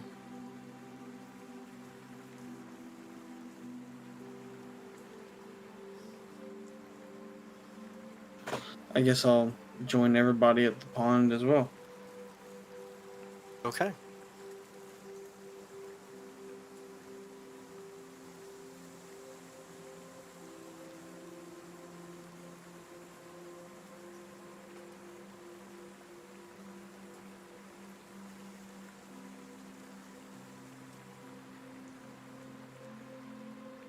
So, yeah, you guys are at the pond, and it's a pond. We're just having a friends moment. That's it. It's just a pond. It's just a pond that you can tell so far. I'm going to like dip one of my fingers in it. Okay. This little RC car comes out. Yeah. Yeah. Why is there a block of C4 strapped to that car? Someone got 3 kills. So you dip your hand in the water. It's cool to the touch. Kind of smell it. Smells like pond water. I will take a dip. I will like submerge myself in the pond. Okay, are you like jumping in, or are you just like walking into it? I'm like walking into it. Okay. The water feels cool to the touch and calming, and nice. Can I feel the bottom the entire way? Yep. Yeah, Okay, you're I'll you're get out. down Well, to your I thought there might waist have been essentially. something there, but there's not. And now I'm all wet. And then I finish casting my detect magic. The area is magical. Just magical in general. Just magical in general. Oliver, can you try me off? Ah, fine, but oof. Was it Pres that way in the hesitation. Feywild also? Like, was there just everything magical Yeah. in general in the Feywild? At least from the last time you were here, I mean, Alavar had the experience of everything kind of giving off magical essences. Yeah, it was a trip and a half. We got 2 Olivars last time we came here. Yeah, let's hope we don't get a second Gundor or something. A second Shao. Imagine how much that would fucking annoy you guys. Don't want to think about it. Oh, is Alvar reacting any differently to us being in the Feywild? Oh my god. I want to know if we killed the Beautiful. real Alvar or if we Oh, killed you the know wrong you one. did. So, is Alvar like having any side effects? Like fucking fading out of existence, anything like that? You see Alva give off a slight twitch every now and then. It's just a little out of place.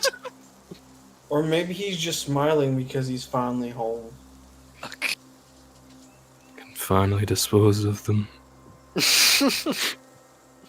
You see, Alivar, he's got kind of like the Jack Nicholson from the fucking Shining look going on. Just Alvar, slowly are you nodding his okay? head.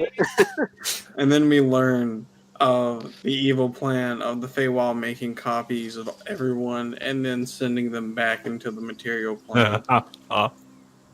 There's a reason I wanted to cast banishment. Oh no. No, Alivar isn't acting any different. No. Still wonder what the hell that was all about. We'll never fucking know, but Maybe on the next episode of Dragon Ball Z. well, like the only time we'll ever find out, if we ever find out, is gonna be at the end of the campaign after we're done. Then Anthony can tell us what Matt already knows. Oh, is it just me that knows? Yeah, it's only you that knows. Oh, None of us know if we killed the real one or not. okay. As it should be, but Alright. So let's search around for some clues and see where we can find ourselves. Quick, gang, let's split up and search for clues. I'm gonna try to start climbing the big tree. Okay, you're gonna attempt to start climbing the big tree. yeah, I'm just gonna,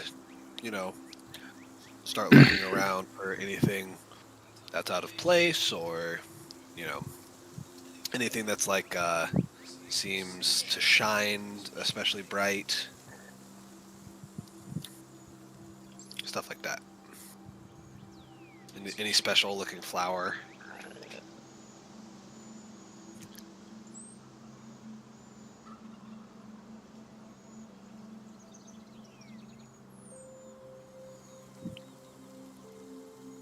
You don't necessarily find anything of interest quite yet.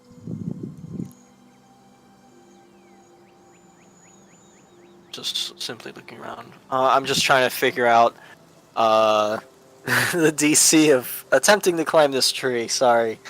Let's see. I don't have anything to help with that.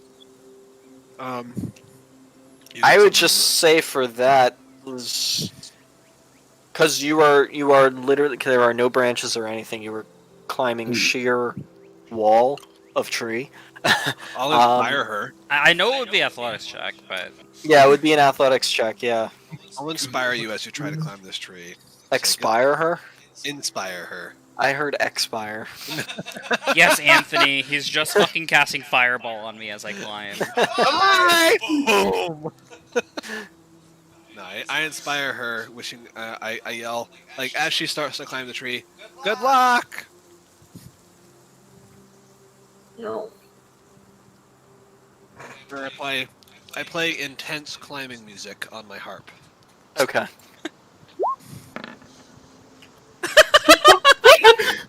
Wait, you get a D10.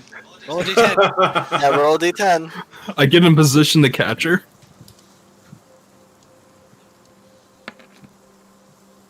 Okay. You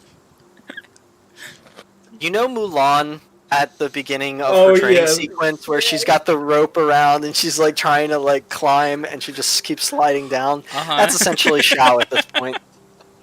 It's okay. It's okay. After just a little bit of a training montage and some sweat and tears, you'll be able to climb it. We got this. and a song about becoming a man. Hurrah. It's a damn good song too. Damn good It's song. so good. Old Disney, like, Amaya and I were talking about this the other day. Like, there's old Disney and then there's new Disney, and the transition movie was Tangled. Everything before Agreed. Tangled is old Disney, and then everything after Tangled is new Disney, and they're two totally different styles. Yeah, because 100% New agree Disney, with all you. their songs are like about what's happening in the movie, and Old Disney, all their songs had a deeper meaning. And all the old Disney songs were fire. You hear that? Fire, guys. They were fire. Okay. Alright, back on topic now. Sorry, that kind of had to go there.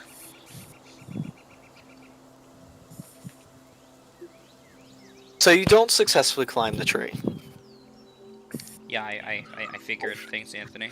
No problem. I just wanted to rub it in a little bit more. The DM Um, gotta, the DM has to take the wins when he can. Yes, yes. They come far and few in between. Especially when you're DMing for a party of level 12. Well, almost level 12. It looks like Gundor might be best set for climbing it. Yeah, give it a shot. Okay. All right.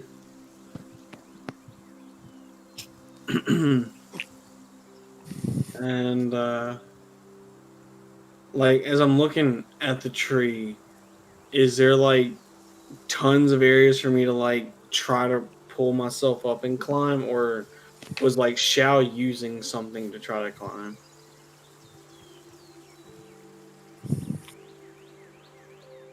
Okay.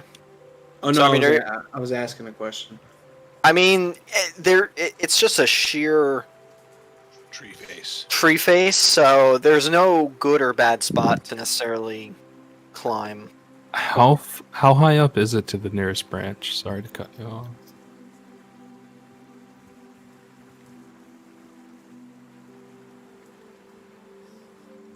I'd say maybe 70, 80 feet. Oh, Gundor, I can give it a shot. I can try. do you want to take some rope up with you to the nearest branch? I mean, are all of you climbing up with me? Or, I mean, I guess before. Maybe. I don't necessarily want to waste any more spells, but before Gundor tries that, I could polymorph again and try to fly up there. I mean, I don't mind trying to climb Zars if you'll save you your energy. It's just I just don't see really the need for me to take rope up if I'm just going up by myself. But if you're Okay. coming up with me, I'll bring the rope to help get you all up. I believe we should go in twos. Two people should probably climb the tree. The other two should stay down here in case anything should happen. Well, It's like I'm coming with you. are you gonna be able to do it with that armor? I. That's Actually, a good on point. second thought, yeah, I'll go with Gundor. Okay. Because should the worst happen, I have this spell in my repertoire called Featherfall that'll keep us from dying. Are you good at climbing things, Cyrus? No, Gundor's gonna be doing all the climbing. What are you gonna be doing?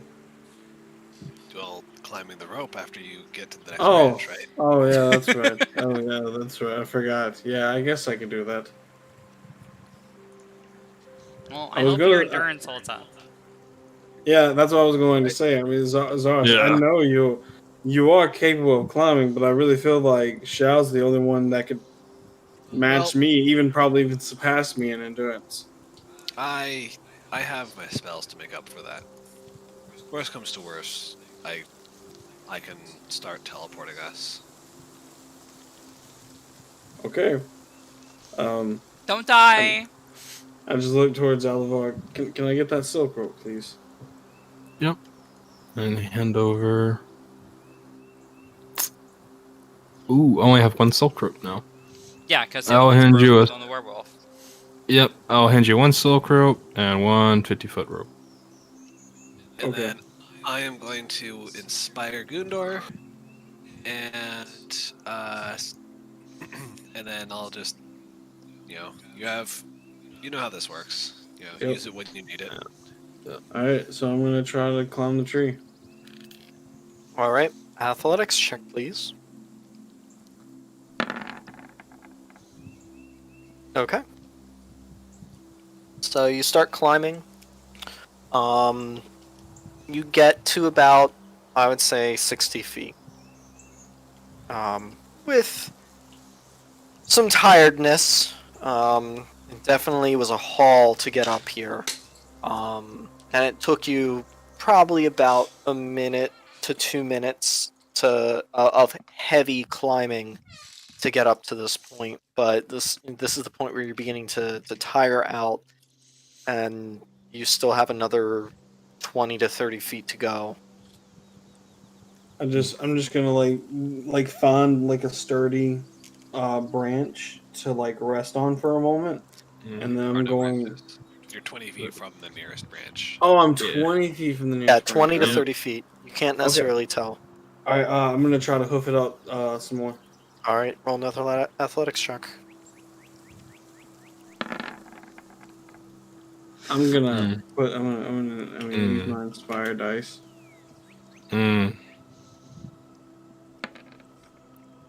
Yeah, that's 19! nice. That's nice. That's nice. Natural one.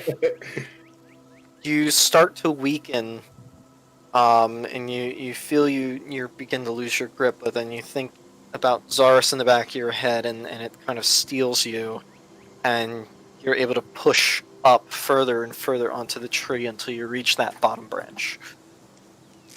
I just kind of look down. Okay, and I'm pretty sure I'm gonna have to tie the silk rope and the regular rope together for it to reach Zaris. And I'm just gonna lower the rope down, and I'm gonna wrap it around the tree like 3 times, or I mean the limb 3 times, and tighten it there.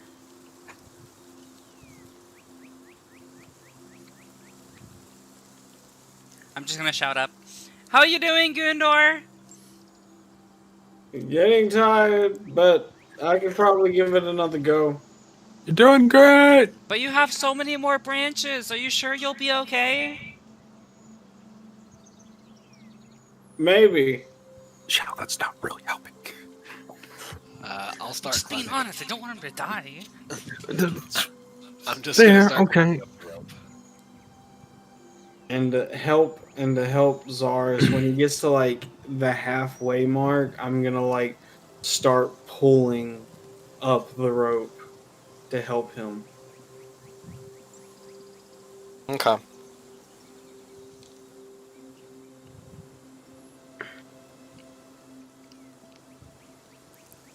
So, I would say Zaris roll an athletics check with advantage.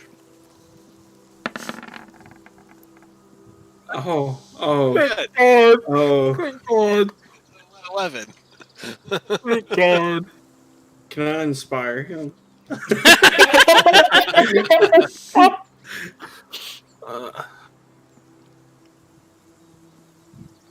So, Zaris, you get up about 30 or so feet, and you start to get the wobble legs and the wobble arms. Sounds about And right. you try to push further, and you're just not able to.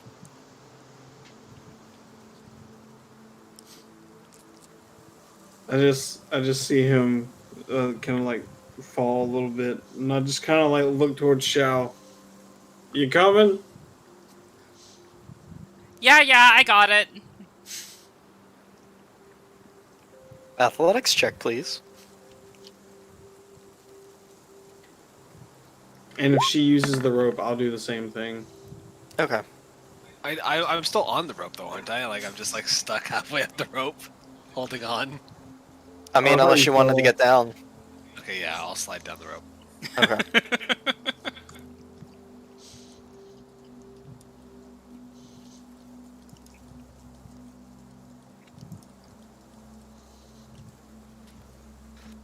So you proceed to go up, and you get pretty much all the way up, and then Gundor helps you up for the rest of it.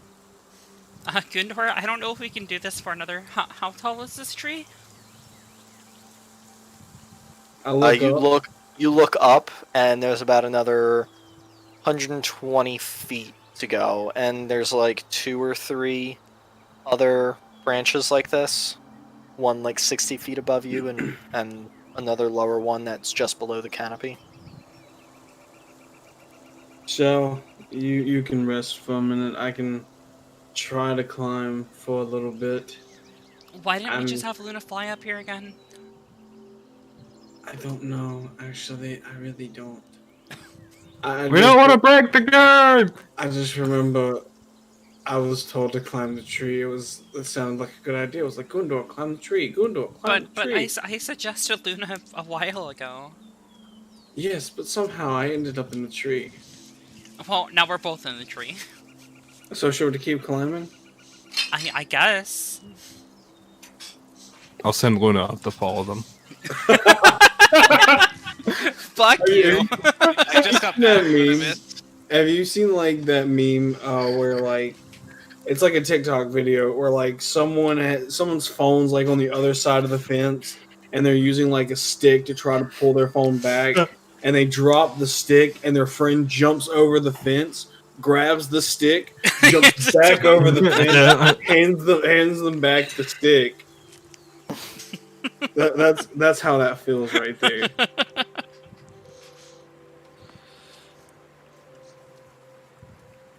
Alright, so I would say roll another athletics check, Gundor.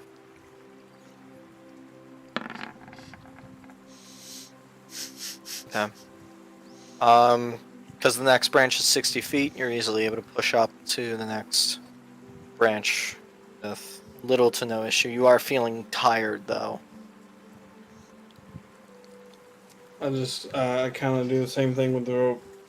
Okay, Shell, I don't know how much more I could really do this.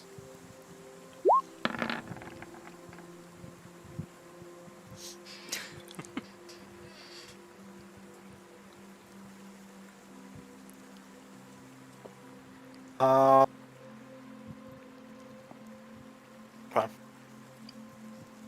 So, let's down the rope again. You're climbing up it. You're feeling tired as well, but you are able to get up to the next branch with him. Yeah, I'm not sure I can go much longer either. How many more do we have? I look up again. You got up 60 feet. There's one more. And then there's like another like 20 feet to the canopy, or the base of the canopy. Okay, Shell. We have to make it to one more branch. And then after that branch, if we climb up a little bit more, I think we'll be able to be at the base of the canopy.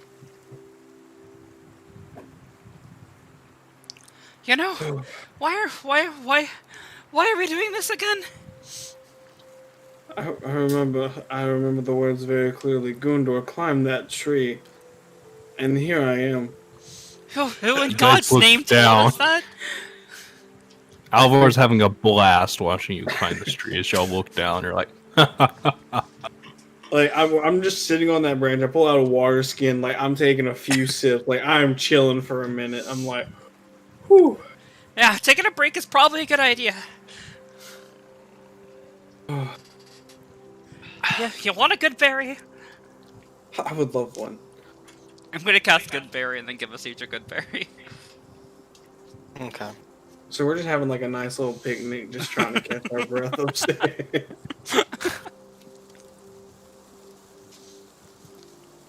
Oh, okay. All right. I think I'm feeling a little bit better. I think I can give it another go. For I want to make sure this will work. How many days were we traveling for, by the way, to get here? About 3. Okay, so it's just 13 now. Never mind. I was gonna try and inspire you guys, but you have to be within 60 feet of me. Yeah, Yeah. I'm pretty sure we're farther than that. All right, time to keep going. We got this, show. We got this. We essentially just took like a 15-minute breather. All right. So I need you to roll. Whoever's going next, I need you to roll another athletics check.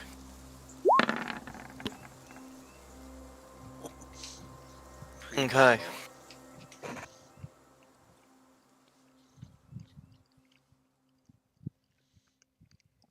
So you begin climbing again, and your arms just burn, and your legs are just sore, and you get up to the point that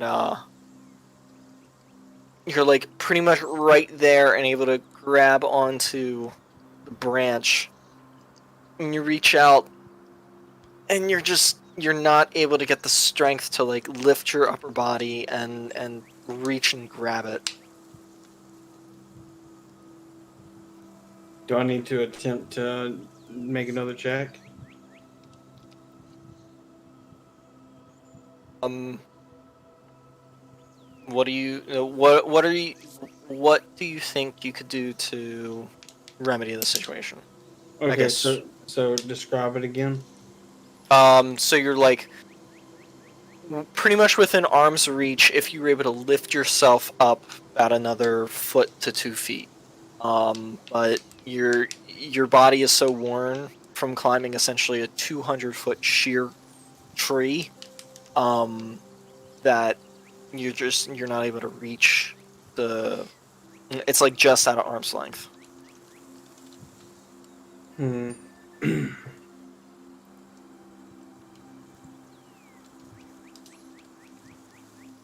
So I'm currently like, I'm just trying to make sure I'm like visibly seeing this. So like, am I like holding on to that branch itself, or is it more? You're holding onto the tree, but the branch is like about 2 feet above you. Okay. I think what I would do in the situation is Gundor would get frustrated, and he is going to bonus action rage, and using the energy that he has, he's going to attempt to like, kind of like, I don't know how to exactly word it, but using the strength that he has to like try to pull himself up.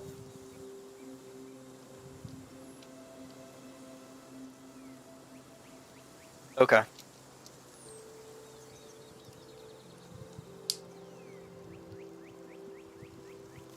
Um, I guess for this one, I would say an acrobatics check. Oh. Oh. Because you're like trying to essentially like launch yourself at the branch. I thought I was like more like under it. I thought I was like just pulling myself up. Yeah, I thought that's what he was doing too, was just pulling himself up. Yeah, but that's what I thought I was doing. That's what I was trying to describe. Oh, I thought you were like just gonna try to do one last heave ho and like double arm it around the branch. Okay. All right. We'll take back the acrobatics.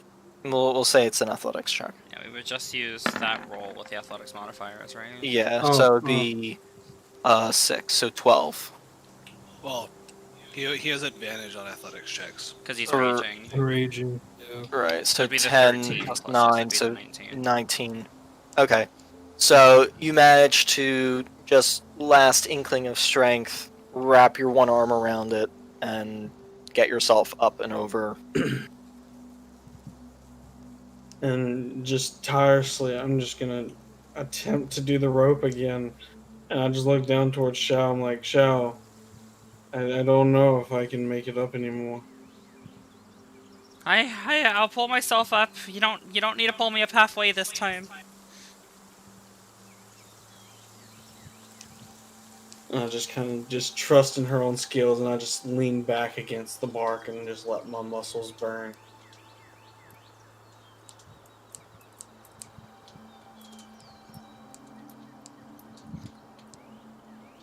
And then I will climb the rope up to the branch. Okay.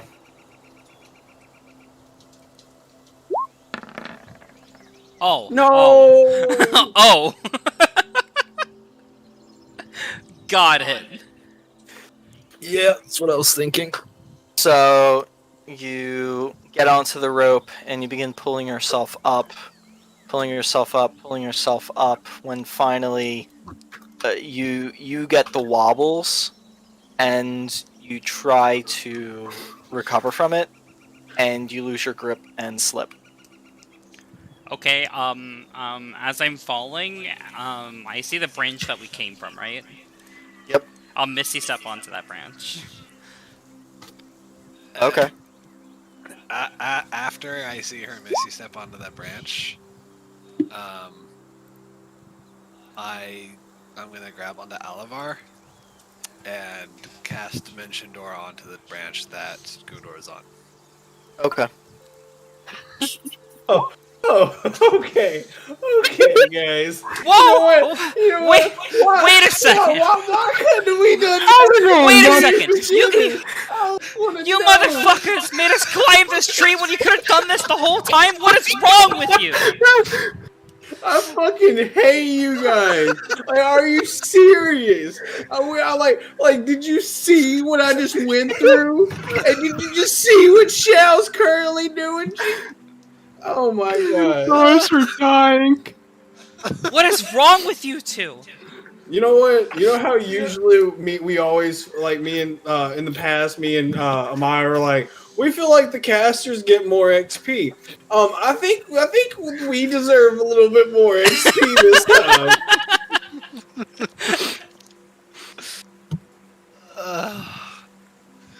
It's okay. That was that was worth it. Oh, I'm glad you think it was worth it, Zaris. What if I couldn't just teleport back up to the branch? Like, what if I had just fallen, Zaris? I was prepared to save you. That's why, as soon as you got within 60 feet of me, I could feather fall you. Once I got within 60 feet, you could feather fall me. Yeah. So, why the fuck make us climb the tree in the first place? I kind of like lean forward and I now see. I'm just like shouting this up at you guys because he's like 60 feet above me, so. I just look at them. You could have done that. My arms and my legs are screaming with so much pain that I almost want to put the rope in both of your hands and push you off. No, let's not be hasty, Gundor. We're here for the rest of the adventure. Let's not be hasty. Together. You have Featherfall, right, Zaris? Okay, I get you're mad. I just thought it would kind of be funny. I'm sorry. Alva? It was the teleporting thing was kind of an afterthought. I just thought it would be funny to teleport up here.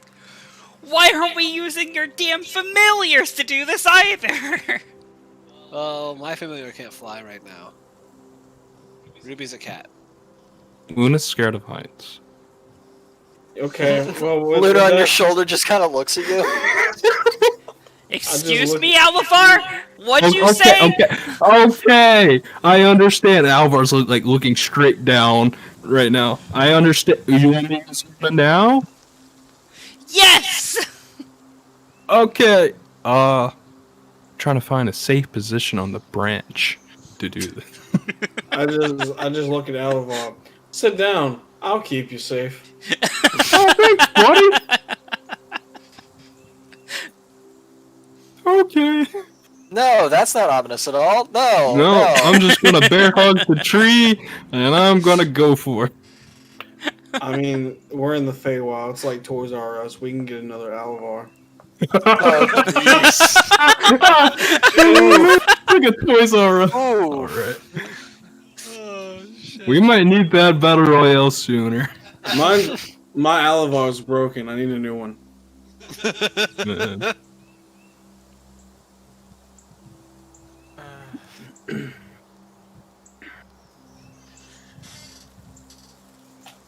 Yo, can I get something for my arms, please?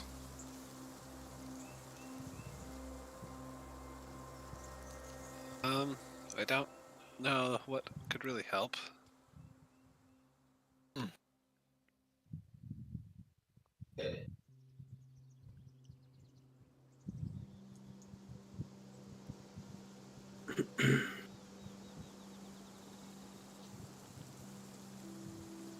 So, the three guys are on your branch. Shao is on the branch underneath.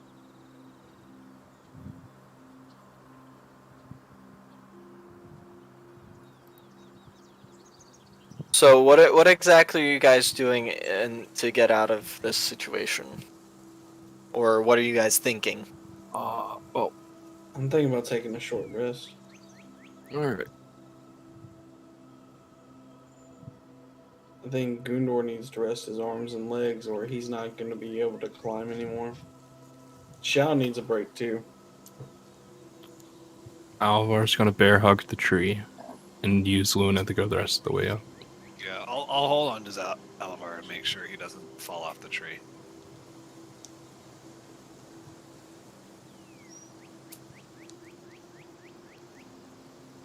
I just kind of look down towards Shao as I'm like leaning against the tree still. As soon as I get the energy, I'll pull you up. Don't worry about pulling me up. Push them off. Yeah. I just look back without saying a word and I just nod. And if Zaris I'm not was being looking serious, at, but they're assholes. and if Zaris looked at me as I nodded, I just look at him and I just shake my head like I'm not gonna do it. He's just like, no, trust me, I would never do that. Ooh. You can kind of see the anger in his eyes when he says that. No. Yeah, you got it. You got it. You know what's going on. It's alignment change time. No, I'm joking. In all reality, Gundor, I wanted you to. In all seriousness, I didn't know it would be that difficult to climb the tree. I could have done this from the beginning, but I was trying to preserve spells. I'm not too mad at you, Zaris. I didn't think this was going to be as bad as it was.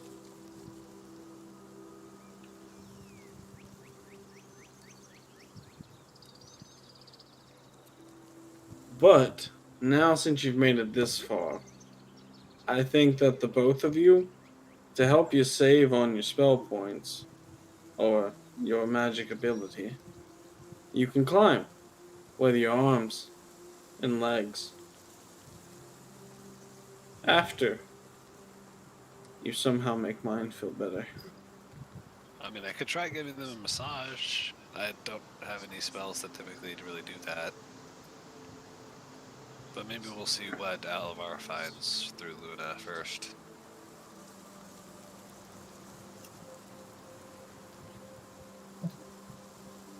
Alright, so are you trying to go more up with Yeah. with Luna?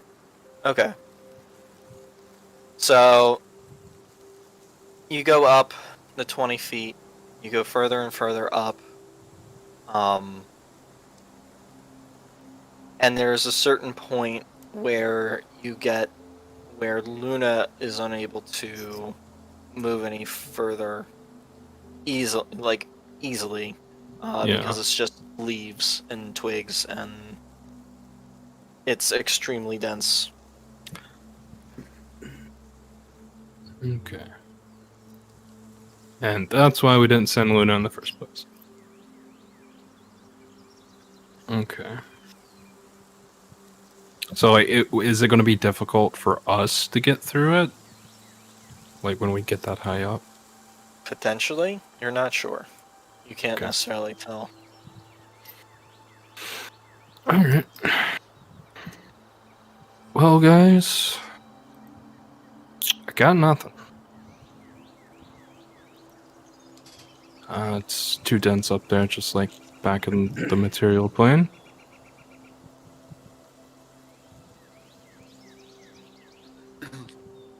Well, this is the final branch, I believe. So, I think one more push at least will get us to where we can attempt. Okay. But, again, my arms are burning with the passion of 3 suns. I can't move them right now. Oh. Is this the tree from Hunter x Hunter? Yeah, that's what I was thinking.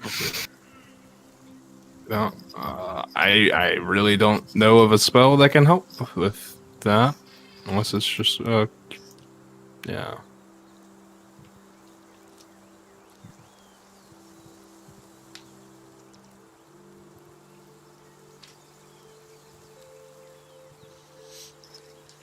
I think just a short nap Okay. will help. Would it make you feel better if I try to take the lead? I don't know. Because currently, where I'm leaning against this tree is where I think you're going to start climbing. And then if you fall, I think I'll get hurt.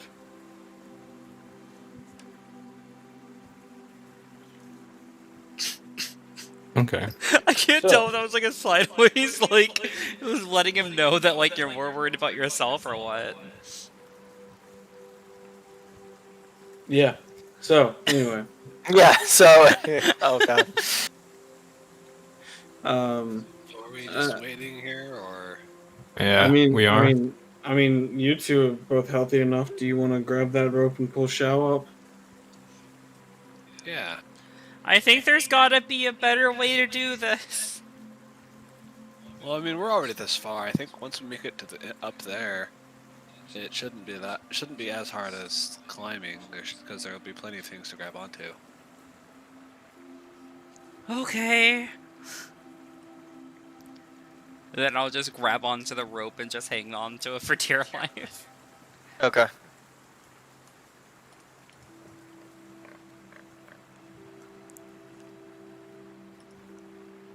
And yeah, and then Alavar and I will do our best to pull up the rope. See enough. You pull her up. Between the two of you guys and your combined strength, you pull her up. She's up. You guys got about another 20 feet to get to the next set of branches. Well, I can either move away from where I currently am, and Alaval and Zars, you can give it a shot, or we can rest for a little while longer, and then I can give it another go.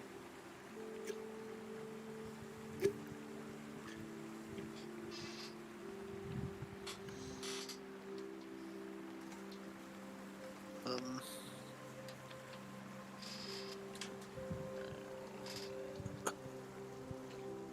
Let me see.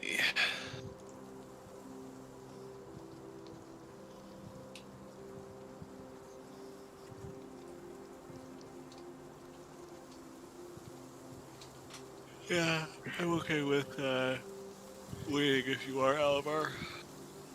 Yeah, why not? Don't want to fall on anybody.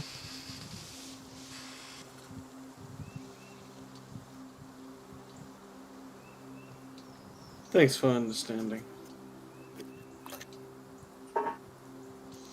I had to say that you don't want to fall in general. it was pretty scary, and I'm not sure if you can teleport. Oh no, no! If I fall, I'm falling. I have your back, Gundor, I promise. You didn't have our backs when you told us to start climbing. I did too. I was there as a safety net. You guys wouldn't Honestly, have died. Zoris, I would have loved to see you climb. Well, he know, tried, man. if you remember. You Oh, did yeah. want him to try. You couldn't If even I- make it up one rope. Now imagine making it up 3.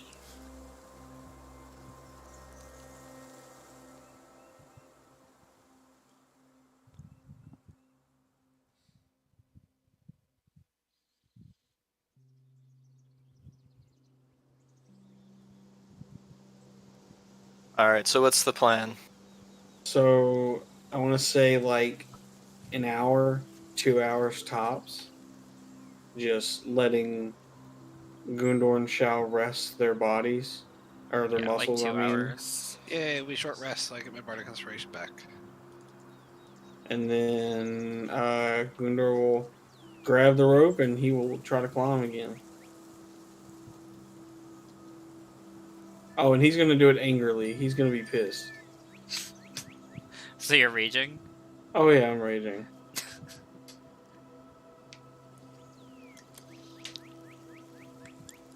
And I'm gonna inspire him. And on the way up, he's just like, this fucking tree, fucking.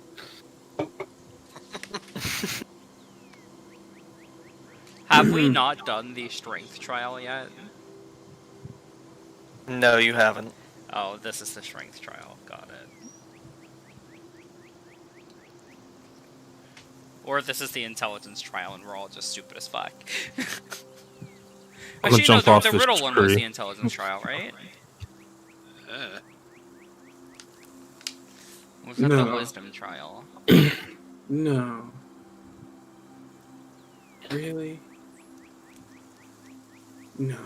Okay. I'm not gonna reveal that I'm that dumb. Hmm? Nothing. Oh, the intelligence trial was the one you did on your own. Got it.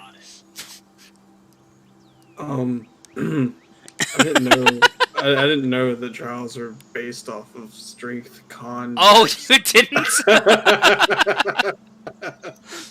And then when you said that, I was like, hey, now that you kind of say something, it kind of clicks. Something about this seems sus. Wait a second. So we've done Constitution. That was the first one. That was the very first one with the poison. Where I almost died. Then we did Intelligence for sure. I'd comfortably say we did the Intelligence one. With I think both that one riddles. was the one with the riddles that we just did before this one. Or it was the one that Gundor did on his own. Huh. So an athletics check. Yeah. With advantage because you're raising, and I did inspire you just for good measure.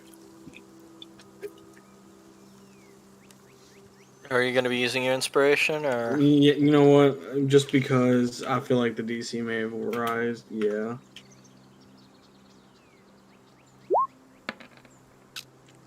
$24. Okay. Your arms and legs are sore, but the bit of rest that you did receive, 200 feet in the air, is well deserved. You get up to the next couple sets of branches without issue. There's enough places here that you can tie the rope between a couple different branches and, give it a nice sturdy, area. I tie the rope again, and I'll help them. I'll like for Zaris and for I'll do it for everybody. I'll help everybody. Alrighty. So the rest of you guys make strength checks. Oh no, Elivor, the rope is slipping. Nice. Nice. I'm finding mine. Sorry, I was on the wrong page. Oh, it's okay. So let me take that down again. I climbed that 20 feet of rope. I'm like so it was a exhausted. pro. Yeah, you are tired as fuck. Even that rest did not help you out that much. Um, you just hang there And we pull her up. on the rope. That's the strength you have.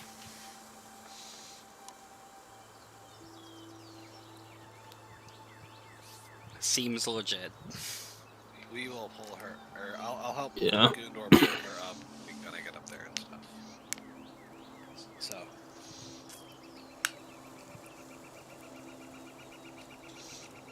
do we all make it up to like the canopy area?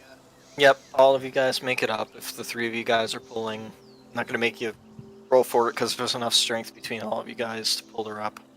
Thank God.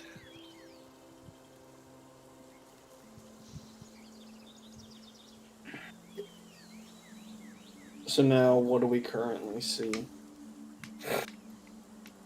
Um, well, currently you are in just a mass of tree branches.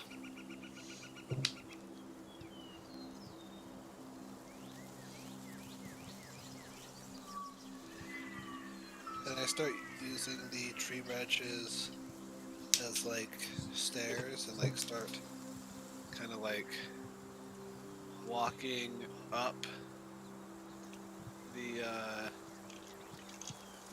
walking up the tree like in a circle, stepping on higher and higher branches like that.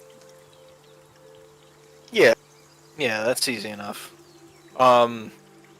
It's not really climbing it like stairs, more or less just climbing it like a tree. Okay. You have to interweave between branches and things like that. But it's significantly easier because we have things to climb, grab onto and stuff. Yes.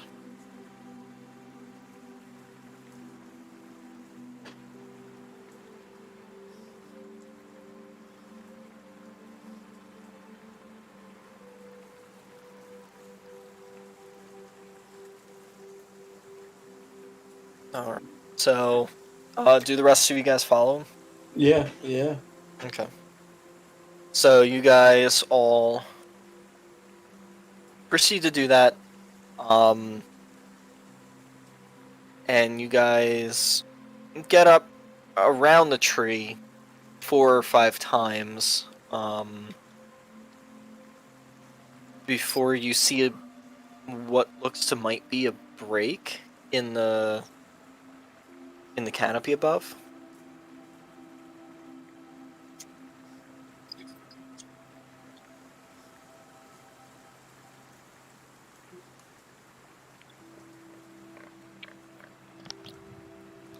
When you say like a break in the canopy, do you mean like we break through the canopy?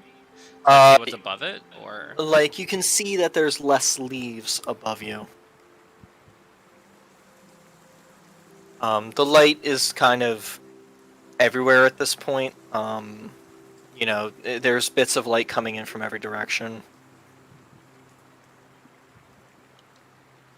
got it? I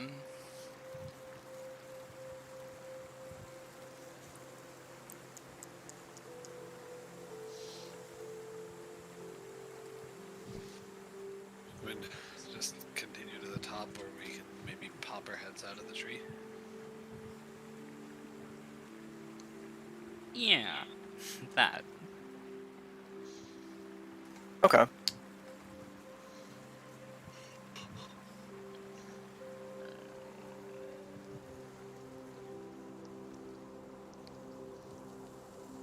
So you guys go up and you proceed to kind of find an opening that you're able to like kind of look up through.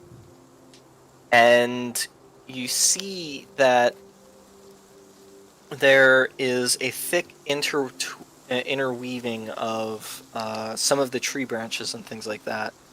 But it looks like you've reached the top of the trunk, essentially. But you see what looks to be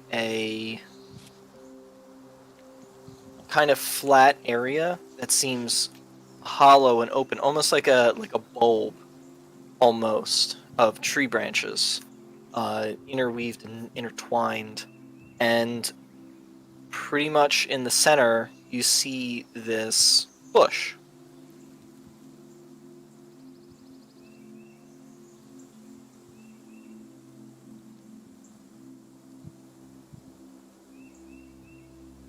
We see a bush. See a bush. Just a Or- bush? Like a... Yes, George the Bush. Does it have flowers on it? Maybe? You can't tell at this point. What is the bush on that you said again?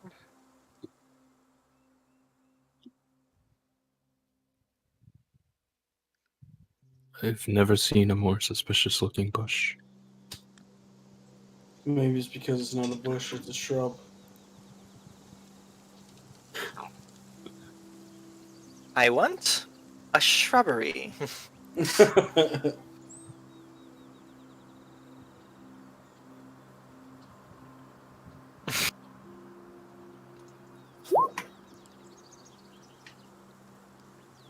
But no, what was the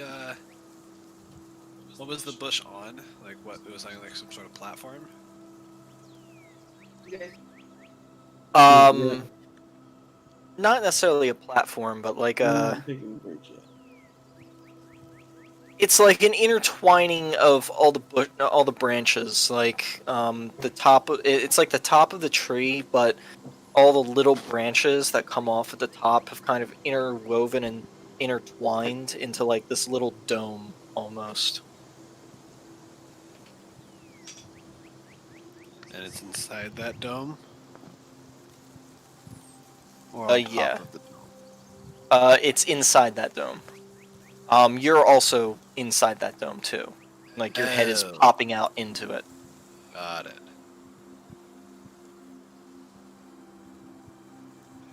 I understand now. So can we make our way closer to the bush?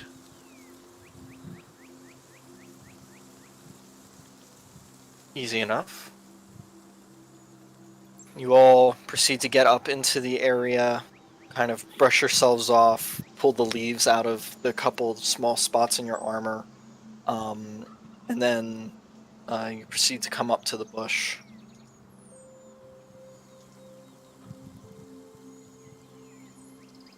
And you can see that the bush itself has buds on it. They're these fairly large, kind of six petaled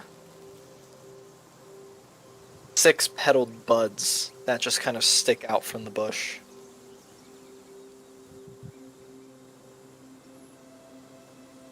Are any of them grown into a flower? No, it looks all of them are closed.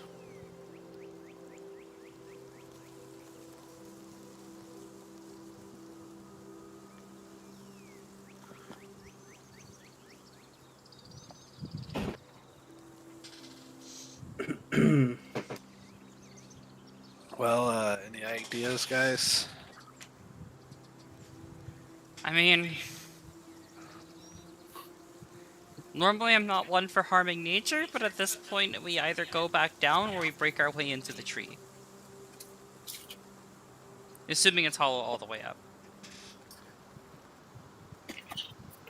Well, what about these buds here? This might be the plant I'm looking for, but it's not. You think that it is? I think these buds might be the flowers, but there might be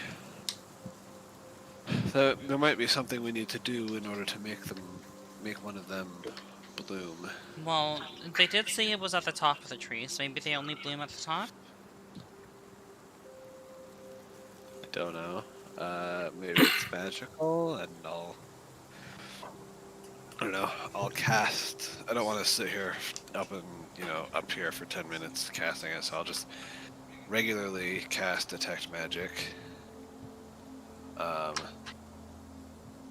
And see if the bush like is extra magical compared to everything else?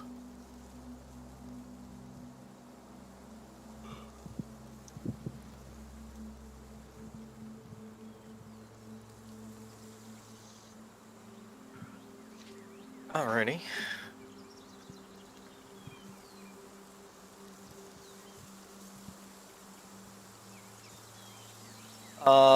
So when you detect magic, there is an essence of magic in the air. However, the bush is particularly magical. Okay. There isn't necessarily an essence of what type of magic. It's just pure magic. Okay. Well, I don't know what's up, but this bush is definitely magical. Maybe something is needed for the flowers to bloom.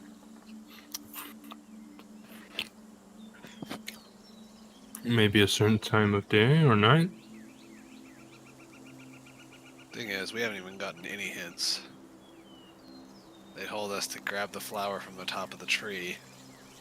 We came out here, we haven't found any clues.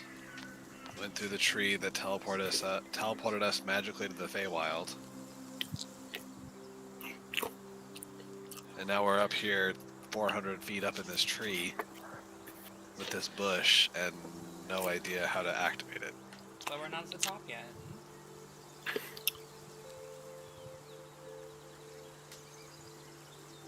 Pretty sure this is the top.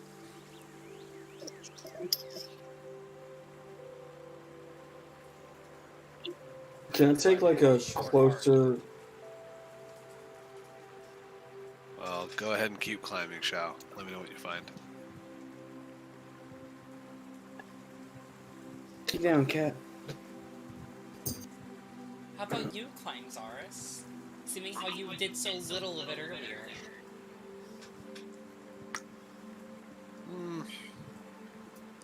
You're the one that doesn't think that this is the top. You also didn't think this was the Feywild at first, even though I told you it was. We still don't know for sure. It could just be similar. And this could also not be the top of the tree.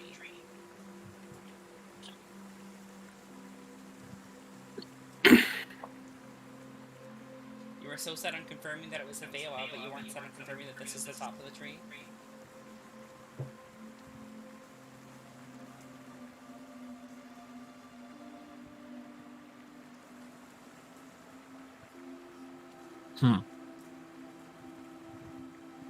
Well, it doesn't matter. Okay, let's just take a look at these buds. I want to like go over to the shrubbery, and I want to look at the bush. I want to see like maybe it needs energy. I want to like put my hand close to the bud and see if like it reacts anyway, or I just want to yeah, that's something I can think of at the moment. See if it reacts anyway.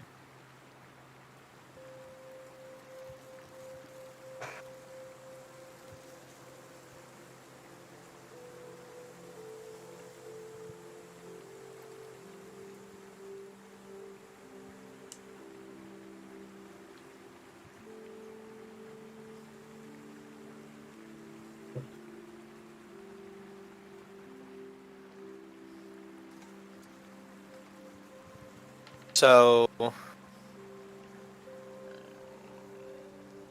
what are you guys looking to do? I guess nothing then. Yeah, well, Gundor was trying to inspect the shrubbery. Yeah, The I bud. guess. Yeah, I guess you didn't hear me. I mean, it's a shrub. I mean, there's nothing other than the inane magic of it, the extra large buds that face outwards. It's almost spherical in nature. The bush is center on the room. The branches all kind of create this bulb. There's light kind of coming in from all directions, like essentially from the leaves blocking the light around it. Okay, but when I put my hand near the bush, the plants didn't try to like steal my energy or do anything like that. No, they didn't. Okay. But they feel when you put your hand close to the bush, it feels warm, almost as though you're like holding your hand up to the sun on like a bright sunny day.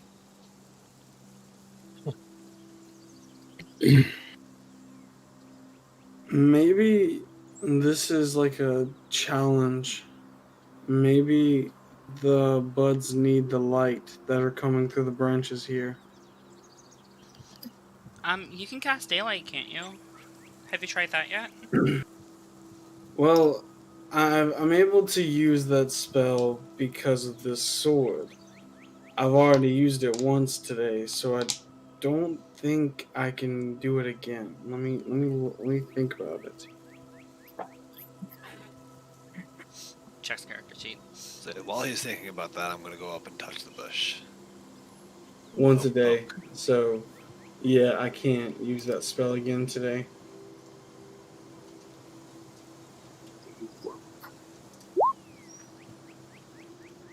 Alavar's time to shine.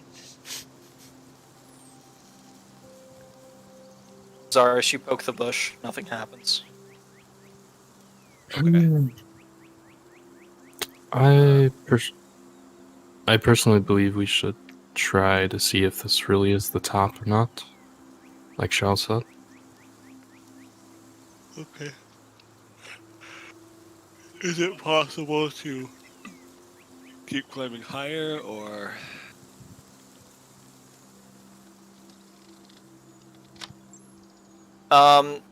Not really, not that you can tell. Okay.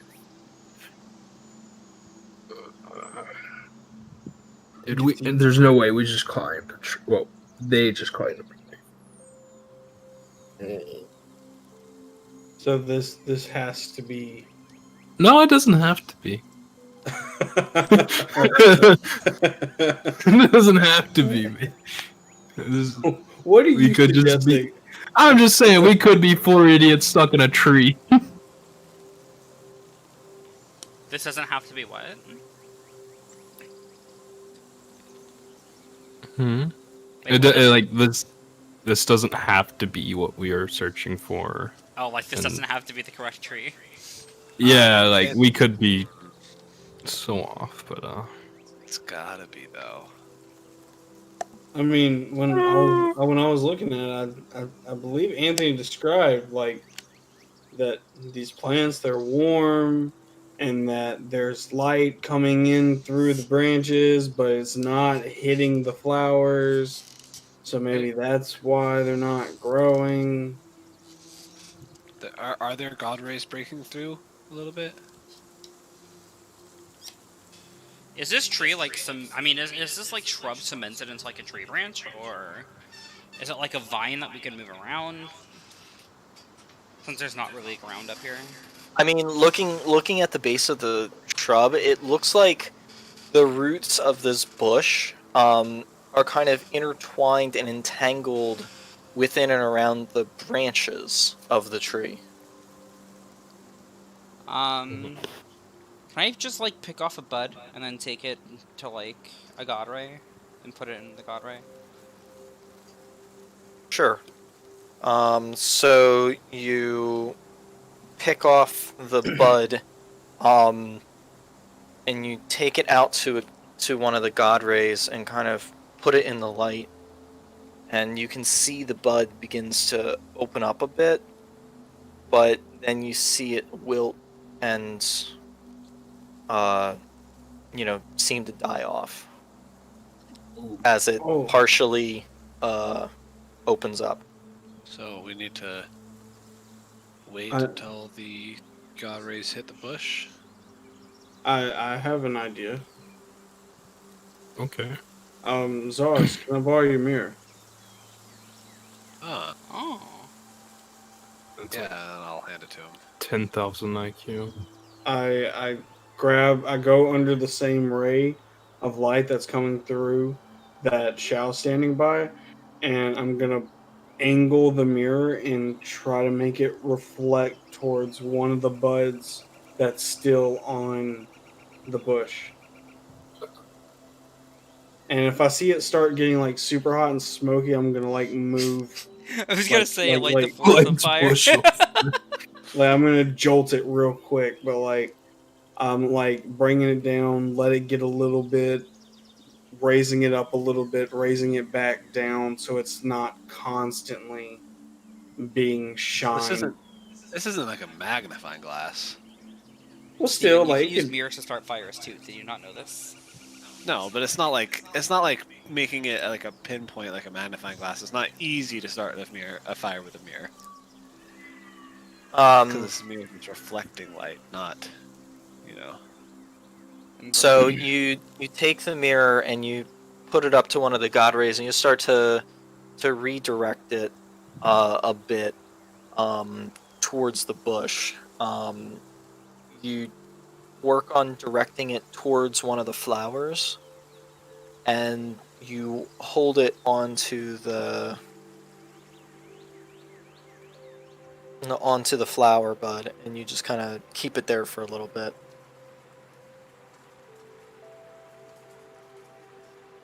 You keep it there for roughly about 30 seconds to a minute. And then you start to see a little bit of movement where the bud begins to open up.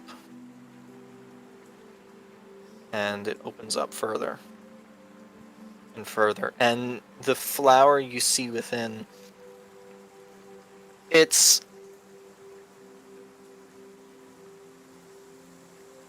almost like a hybrid between a rose and an orchid. It has outer petals that are kind of sharp and kind of long and pointed as it opens up. The petals on the inside becoming less and less sharp till the centermost petals are kind of rounded. And as it opens up further, the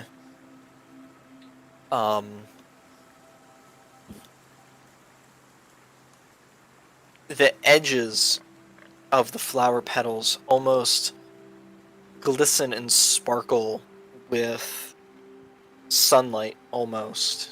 It almost it acts kind of like a glitter almost, or pearlescence against the rest of the almost hot white yellow flower petals that are there. After about another 30 seconds or so, it finishes opening up.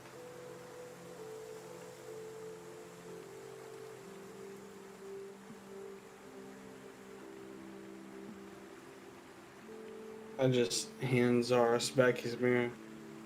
Here you go. Thank you. That was a very smart idea, Gundor. Thanks.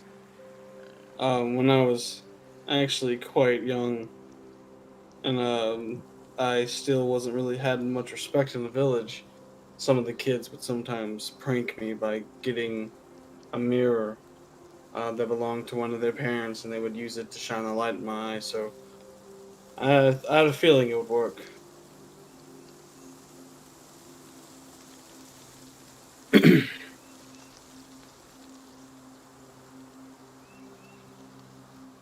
So how do we know when we pick this flower that it won't die? Well, we just try to pick it. Then if it dies, then we do a new one. And then what? And then we figure it out from there. Okay.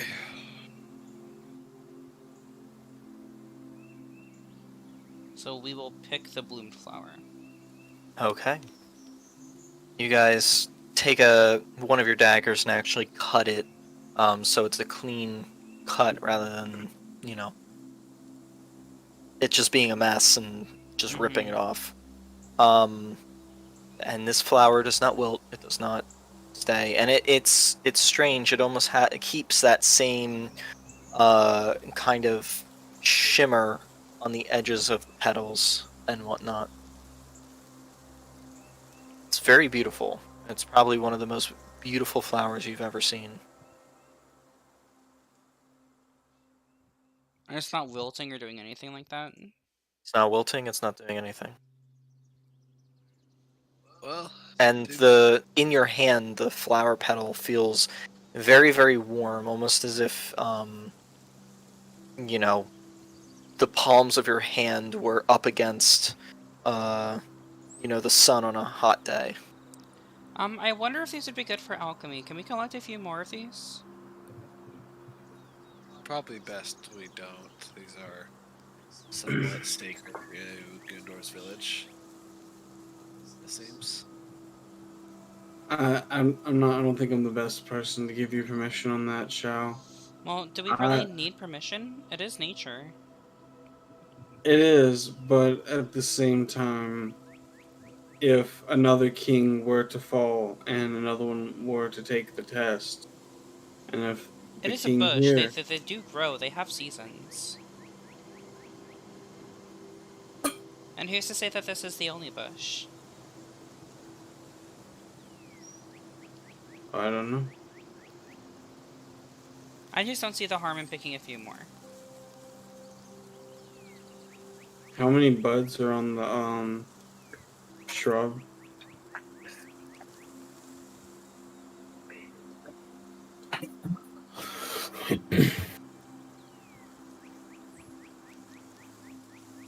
Anthony?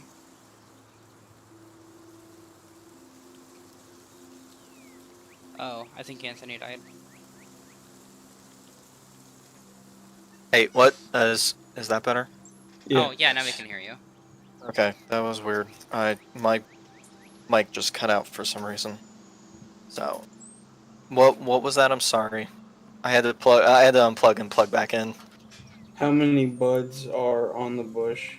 Oh, I mean, anywhere from 20 to. I mean, the whole bush is covered. It's like 25 to 45. You know, it's a large number, and they're all seemingly facing outwards.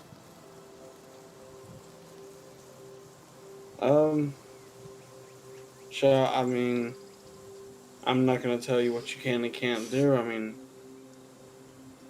if you want to go through the process, I wouldn't be upset with you if you took maybe one or two of them, but again, I don't know how the village is going to feel about that. Well, how many of them actually make this trip and know about these flowers? That Only the kings, no. correct? Not exactly. So it's you also have to think about from village to village. Like the first village that we went to, they needed a flower that was, located outside of the city. I mean, outside of the village that they used in their own culture. This village, even though we're connected, we are separate. They have their own traditions, so this flower might mean something to them. The only reason why I say that is because of the challenge itself, or the trial itself, is to get this flower. Then the village must hold it to some high standard. I'm just saying that ingredients like this don't come along every day, especially ones that have this warming property on our hands. Well, this bush is magical, so who's to say that, maybe it's sentient and doesn't. Everything in the Feywild is magical. Well, this is more magical than everything else, though. when I cast the detect magic, it was like glowing with pure magic energy. I mean, and that's fine. I'm just saying that like ingredients like this, they must be fairly rare. All right. Cool. Like, I'm gonna collect a few of these flowers, Anthony. Okay, so you're I'm you're gonna gonna go spend through time making them bloom, and then I'll collect like 2 or 3 of them. Okay. I have not ran into a tier 3 ingredient yet, and I am almost certain these are a tier 3 ingredient. So, actually, wait, no, the ingredients go all the way up to tier 5, don't they? 4. 4. Okay. And tier 4 are like special things like unicorn. you horn. know, well, things that are needed for specific spells or are known in D&D lore to have one specific magical property. So like, Got it. you know, basilisk blood would be considered a tier 4, thing. Giant toe, or toenail would be considered, a tier 4 thing. Got it. Because it has specific magical properties to it. Well, I am convinced that at the very least these are tier 3. So, Okay. I'm gonna collect like 2 or 3 of them. Okay. So you go through the process, you cut them off, you put them in jars and, make sure they're sealed properly and to keep them all safe. But as far as you know, you have come for what you came for. So how about we go back? Yeah, and on the bright side, the way down is going to be a lot easier than the way up. We can once we Just get jump, down, right? Yeah, once we get down to the bottom of the canopy, we can just jump and I can featherfall us. How many people can you cast that on? Is it just any? Up to 6 creatures, including myself. Okay, then I guess that's what we'll do. Oh, sorry, 5, not 6. But yes. What's the limit on it? Why can't we jump from here? Well, there's too many branches in the way. You think you'll really fall smoothly? Well, we'd be falling slowly, right? Or no? It's best to get to the bottom of the canopy first, so that way there's just open air that we're falling through. Okay. I'd rather not fall and get stabbed by a stick. As we're going down, I'm gonna look for other bushes like that one. On the ground? No, like as we're descending through the canopy. Oh. Okay. I mean, as I can tell you right now, as you're going down the canopy, you don't see anything similar to the bush. Okay. Yeah. So you reach the lower end of the canopy. The 200 and some odd sheer drop underneath of you guys. Just count to 3 and then... Cyrus, are you sure this is safe? Yes, I promise. Jump on 3. Ready? It's a long 1, fall. 2, 3, and I jump. Yeah. Let's jump. Yeah, I would have assumed that we were all like linked arms and then jumping. Okay. And then once we're all falling, I will cast Featherfall on all of us. Okay. So you cast Featherfall, and you all begin descending at 60 feet per round. So about 10 feet per second, which is still pretty fucking fast if you really think about it. That's maximum terminal velocity in D&D, so...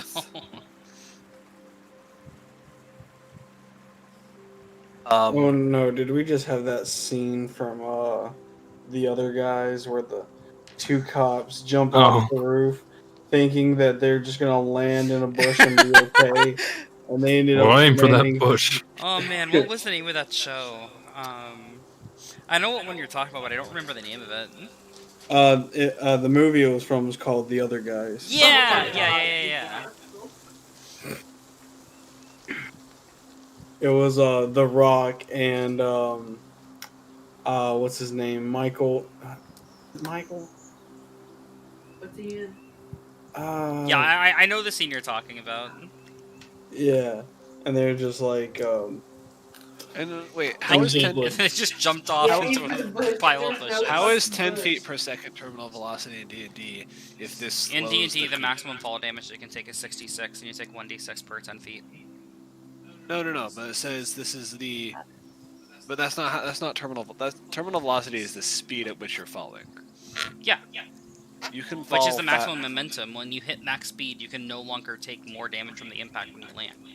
Well, That's it what also velocity says, is. it says if the creature lands before the spell ends, it takes no falling damage. Well, yeah, but because it negates fall damage. That's what the spell does. But Well, you yeah, still but that's- fall at the same rate. You still fall at max No, but terminal velocity. it says the creature's rate of descent slows it to does say 60 feet slows. per round.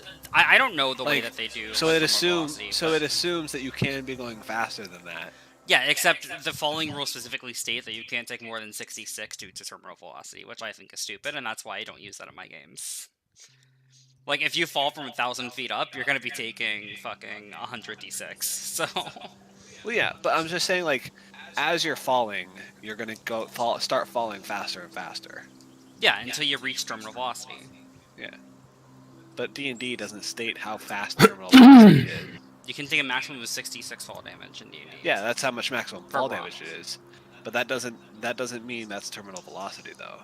That's why it's there, though. It's there. I'm not gonna have this argument right now, but I know the rules. Well, I Either mean, way, terminal velocity of a human is about 120 miles an hour, so Yeah. which is way faster than 60 feet or 10 feet per second. yeah, it's about 176 feet per second. Mm-hmm. So I'd assume the same rule applies to D&D. Well, I mean, Something similar. To Either that, way, we actually. take no fall damage. Yeah, either you way, take we no take no fall fall damage. damage. I don't Which is know, why I I still said think I have like this argument serves no purpose currently. I know. I still think it's crazy though that the rate at which you're falling is 40 miles an hour, and you land with no fall damage. Yeah. It's magic. Cause magic. And we can land on our feet. And I Yes. find it really funny that the spell is called slow fall when you're falling at 40 feet No, per it's second. feather fall. Same fucking thing.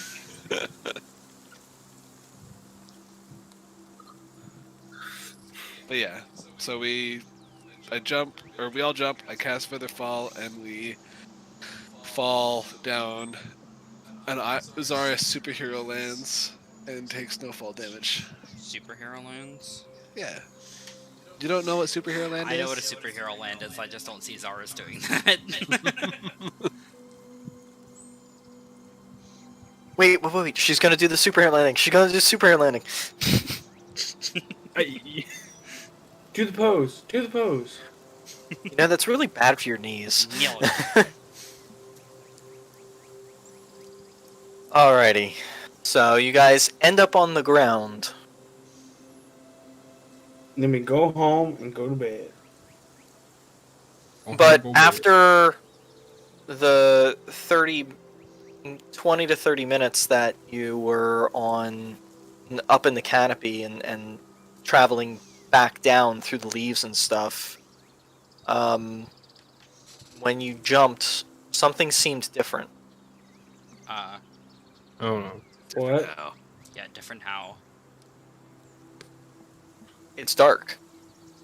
It seems to be nighttime. We took the light. We took the light. Oh no. Oh, we Wait. gotta get back. We gotta get back.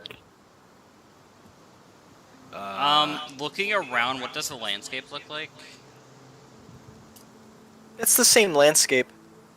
Surprisingly, the grass actually has like almost like a Bioluminescence. bioluminescence to it. You see the slate purple as the wind sways the grass. You see these ripples of purple bioluminescence wisp between the trees.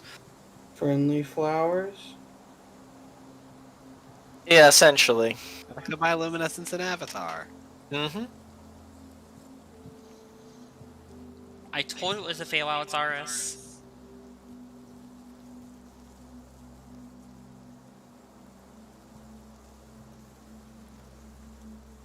Yeah. Let's just get out of here before anything happens.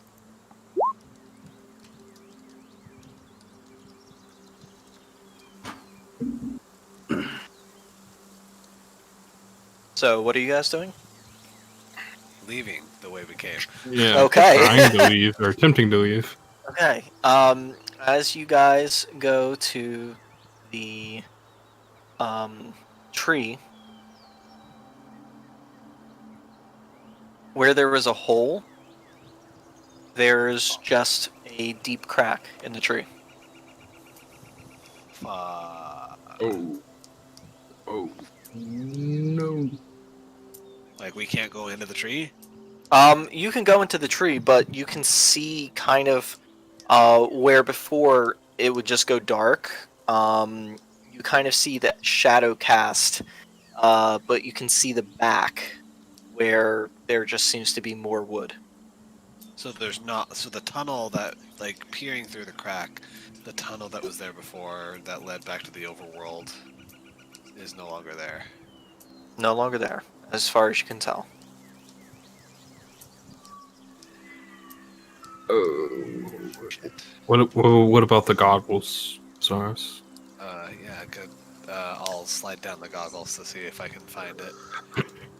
You slide down the goggles, and there is no portal. Oh no. Oh no.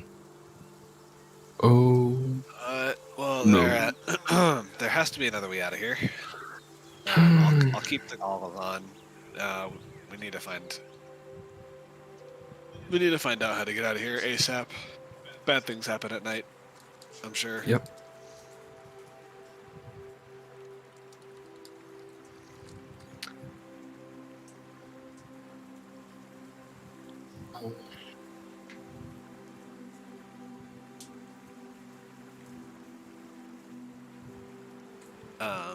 So yeah, with leaving the I'll be leaving the goggles on.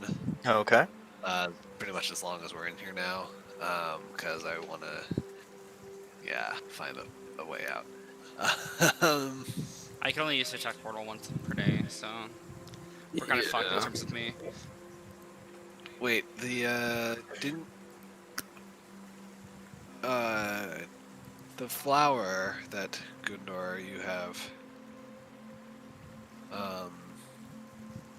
isn't it like still giving off like sunlight, sort of like sparkling with sunlight? Oh wait, no, I do have it again because we took a short rest, and it's a short or long rest. So in that case, I will use check portal. Okay. And that's up to a mile, right? I Okay. believe so. Let me check. Yeah, 1 mile. There are no portals. Oh boy. We might be camping. Well, no, we have the necklace. Can everybody gather around?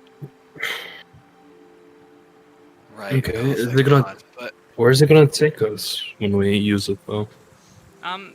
Well, if I remember correctly, they explained that it would take us back to the place we were. So right outside of, right inside of the tree, but right outside the Well, portal. no, it's the last place you used it on that plane, right? Is that how they said it? I don't remember. We can figure it out.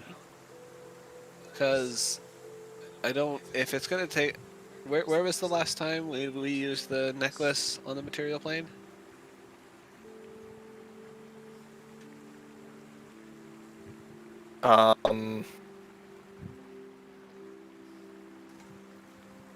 It was down in a cave system. Oh, it's in that mine. What's in That's the where mine? we last. The mine where we fought the giant T-1000 mech. Oh yeah. That was the last time you guys used it. Oh, in the Oh yeah. Black Skull thing. Yeah. Where did we teleport to using that? Using it that. Feywild. No, because we've used it after that then, because we went to Isgard. I'm back. So we used it after that, because we tried going to Isgard for Gundor. Yeah. What And happened? found Well, out it's we a can very look- violent place. Yeah. Very Where quickly. Where were we when we used it? When we did that? Like, Oh, I'm trying to remember. We were in a bar. Because You guys were in Skalmir. Yeah, see, that's the only thing Yeah. I'm concerned about is you see, our drakes are on the other side of the tree. Ooh, yeah. What did I miss? What's going on? The portal's gone. Oh no. Yeah, And so... it's nighttime now. I mean, screw it. We can try the amulet. Yeah, that's probably our best shot. Well, maybe the portal only shows up during the day. Maybe it will turn back to day in a little while.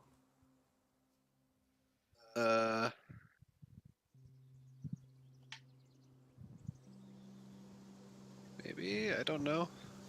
I mean, if you want to wait around at night in the Feywild, then we can. But last time we did that, we ended up with 2 Alvars. That is true. Very true.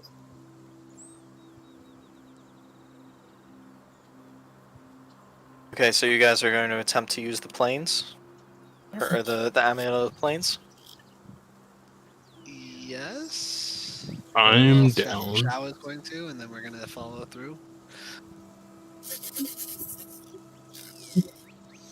So yeah, everybody is going to gather around, and then I am going to push in the stone for the material plane. Okay. I need you to roll an intelligence check.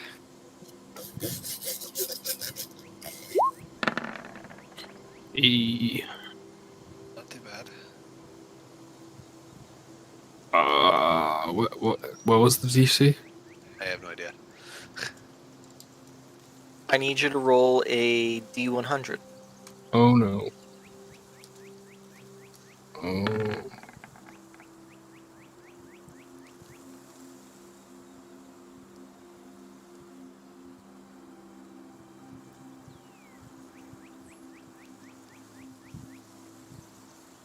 Okay.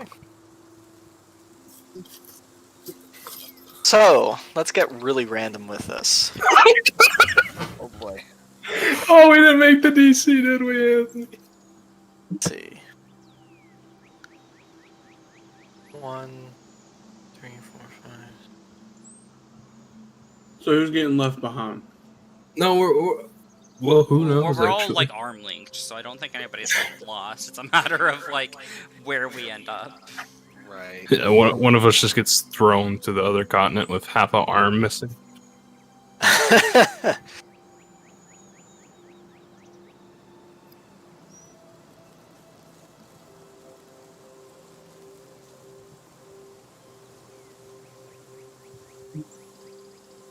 I mean, I need you to roll a D20 for me. All these dice can't be good. No, that does not look good. That does not feel good. 47 on top of a 5. 1.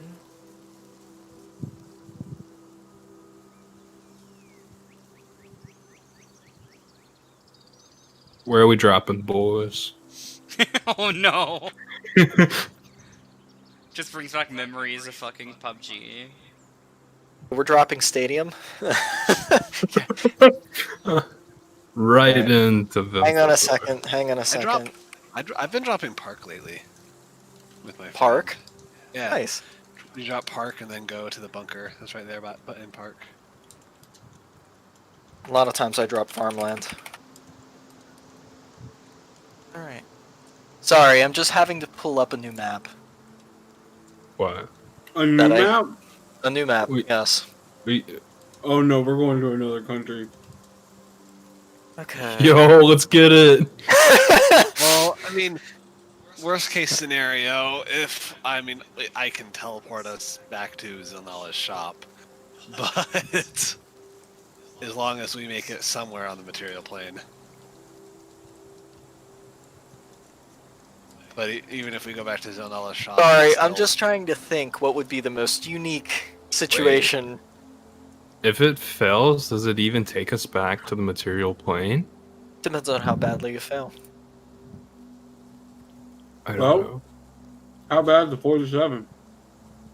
Well, the intelligence check was whether we passed the DC. So the D100 was probably where we land up, where we Yeah. land up. Because if we made the check, the intelligence, if Xiao had made the intelligence check successfully, I don't think the D100 or D20 would be required. Wait, so where are we ending up? We don't know. Oh. Not yet, at least. Anthony's playing Battleship over there. Yeah, I'm like having to like do like a deep dive of like my world right now. Fuck. Pull up all the notes. Literally all the notes right now. I'm like going through. I'm going through Incarnate. I'm going through like my personal notes. Like, Oh boy. yeah, it's Let's see, is this? You were not expecting us to do this, were you? No, I was not. Which means there was another way to solve this puzzle. In other words, we derailed it yet Yeah, again. but yeah, there's another way to solve this puzzle, and we're like, fuck it, let's just teleport.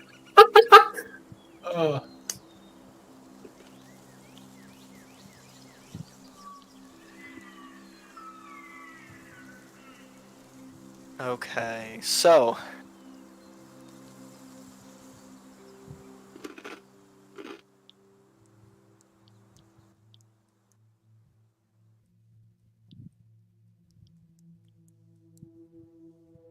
I need you to roll just because I cannot make a decision right now because this I was not expecting this. Truly random. Yeah, this is honestly going to be truly random. I need you to roll a d4 for me. Because I'm trying to hone down on a location. Well, at this point, low or high, who knows? Yeah, it doesn't really matter at this point.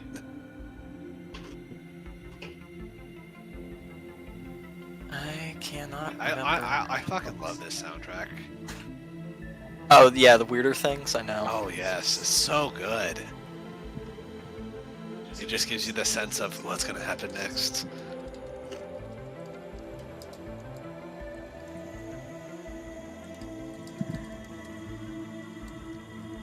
So, you guys proceed to all grab your hands together as Xiao, you press down on the material plane, thinking hard of that spot underneath of the tree, and you focus really hard on the amulet, and you see around you this kind of swirling green begin to appear, and then in front of you you see the portal open,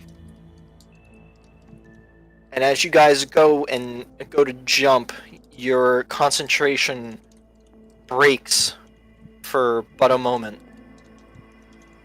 and suddenly, literally right before you guys throw yourselves into the portal, the image flickers and shifts. You see, as you are suddenly being thrown through the portal that you just jumped into, dark, stormy mountains.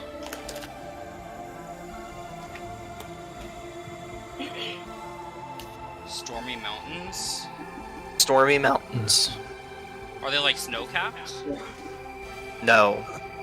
They are large, black, jagged shapes of land that reach up the sky around you. A dark, abysmally gray, cloud-filled sky above you.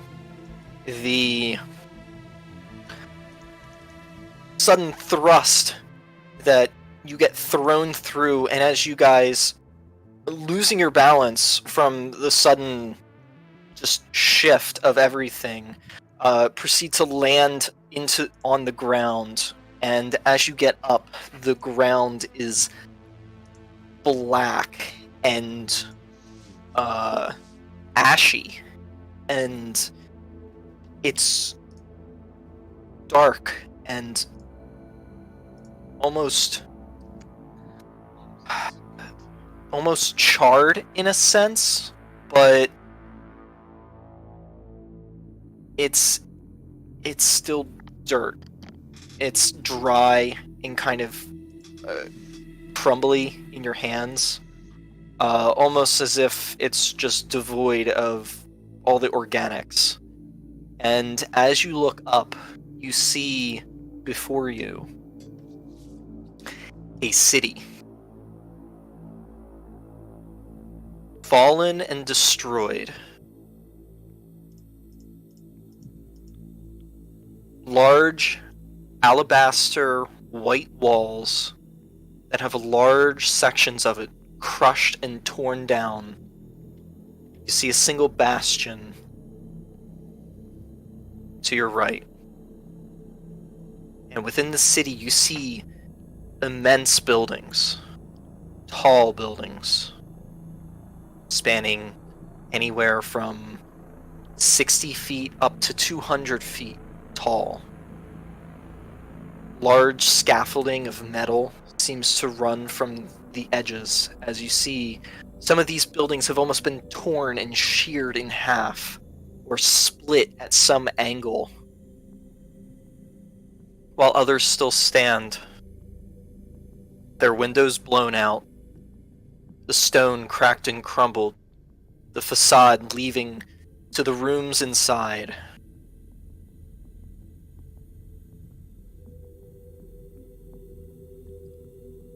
Guys, where are we? Not in Calderos? Well, this is definitely the material plane. How can you be sure? Well, I pressed the right button on the necklace. I pressed the correct gem, so this has to be the material plane. It can't be anywhere else. I'm not sure where it is, but it is at the very least that. And the city that we're like next to or in front of, you said it's destroyed? It is demolished, destroyed. Did any of us recognize this city at all? No, none of you recognize this city.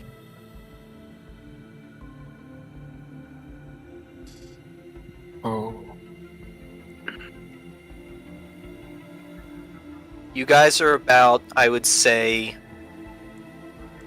400 to 500 feet out from one of the front gate areas. Well, I mean, it's not How- snowy around here, right? What's that? It's not snowy around here. You kind of look, and there is snow on the ground. Not a lot. It's kind of patched here and there, but you can definitely tell there is snow because the white contrasts the black of the earth around here. And it's weird. You look off in the distance and you see these large, twisted, kind of purplish, bush-looking things off to the right. You see to the left these small, kind of bluish, reddish, leaved ferns. So it's definitely not natural colored plant life. Well, best case scenario where we landed smack dab in front of Vemfaldor. That's a destroyed city, right? That's what I was thinking. What? We could be elsewhere on the material plane? Well, just looking from here, because no, from history, Vemfaldor was a dwarven city, right? Yes. Just from what I can tell, just from looking at it from where we are, does the architecture look dwarven, or can I even tell? You can't even tell. It's the architecture is so different from anything that you're able to recognize. You have no idea what this could potentially be. Well, I'm more than willing to make our way to the front gate, at least. Yeah. I we I just don't know. Yeah, we can go take a look inside and maybe poke around a little bit. See, there should be records in the city denotating what it is and where. Yeah. Hopefully it's Van Valdor. That way we're not too far off. How damaged does the city look? Or should I ask is it smoking, or is it how old is the damage? It's not smoking. It's just there. The damage could be 50 years, it could be 200 years, it could be 1,000 years. You can't necessarily tell But from it's here. it's 100% not something that happened within the past few days or the past week. No. There's no fires, there is no smoke. Well, I don't think that there's any chance of survivors. Skeletons maybe, but Well, I mean, we if should there's- definitely still look for some information on what this place is. Yeah, if Well- there's undead within the city, it's almost assuredly Van Valdor, but either way, I think it's worth checking out. As we get closer, I'll be on this. I'll be looking for any senses of undead. Okay. As you guys come up to the walls of the city, you look to the left and right. You see destroyed carts. You see various things that were just left astrew. You see next to a cart some skeletonized bodies. 3. Go further, you see 2 more skeletons, but the parts of the skeletons are just scattered and strewn. You go forward towards the gated area, and you see a couple of small buildings outside of the castle walls, or the city walls, the castle. And you see a stone sign of some sort off to the right-hand side of the road. I just can't remember because you guys speak so many languages. What languages do you all speak? Infernal Here we go. and common. All those but Gnomish and Deep Speech.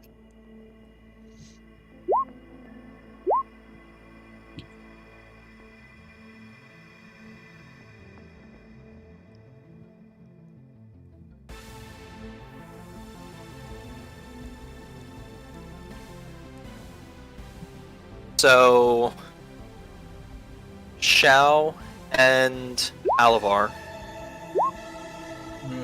Yeah, it's just whatever. Both of you guys can read what the sign says.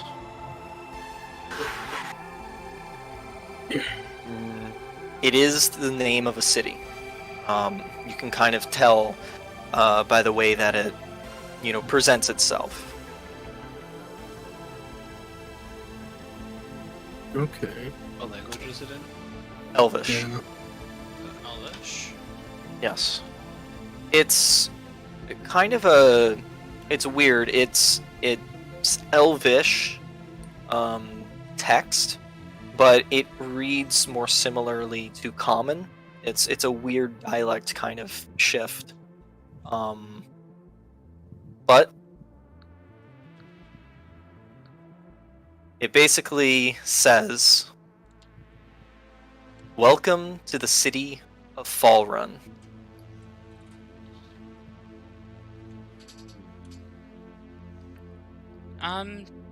It says that we're in the city of Fallrun. Does anybody have a map? I pull out my Yours? no-hated map, which I have. I'm scanning it for a fall run right now. Fall Run wouldn't be on the big map. Oh, on the the no-hated regional map. No, It would be on the Erudis map. it's not there either. Oh, I knew it. Shuttlefell, Check. bitches. You check both of those things. Anybody with a proficiency in history or arcana can make a roll. Okay. I'm not proficient in either of those things. And for me, Okay. rats. Zaris, as soon as Shao says that, you think, and you go, wait a second.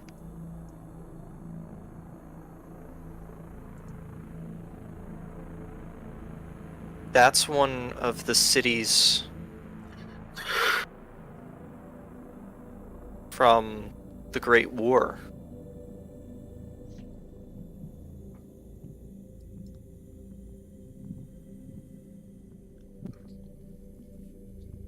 The Great War where? I actually don't know. I don't remember this. If you told us this before. From the Abyssal Terror. Oh, fuck. From the Abyssal Rip. We literally had a one-shot about this. Yeah. Oh, so in the ethereal And that's where we're battle- going to end our session tonight. We're in the ethereal Hold up. Where in Erudis did this war take place? The Ethereal Badlands. 500 years ago, I believe. 400. Close enough. And this is 100% out of character. Yes. Yeah. But I have a map of the Abyssal Badlands. Is that what they were known after the war? They are known as the Abyssal Badlands, yes. Okay. We are in some dangerous territory. Alright, Yeah. anyways, end of the session, end of the stream, guys. Thanks for tuning in. Hope you guys tune in next week. We do some other campaigns. We do Icewind Dale on Saturdays. And we do Storm King's Thunder on Fridays. I'm not sure if I'm gonna start streaming that one, but I probably won't. So yeah, Icewind Dale we should be starting Curse of Strahd up again soon. And we'll see you guys next time.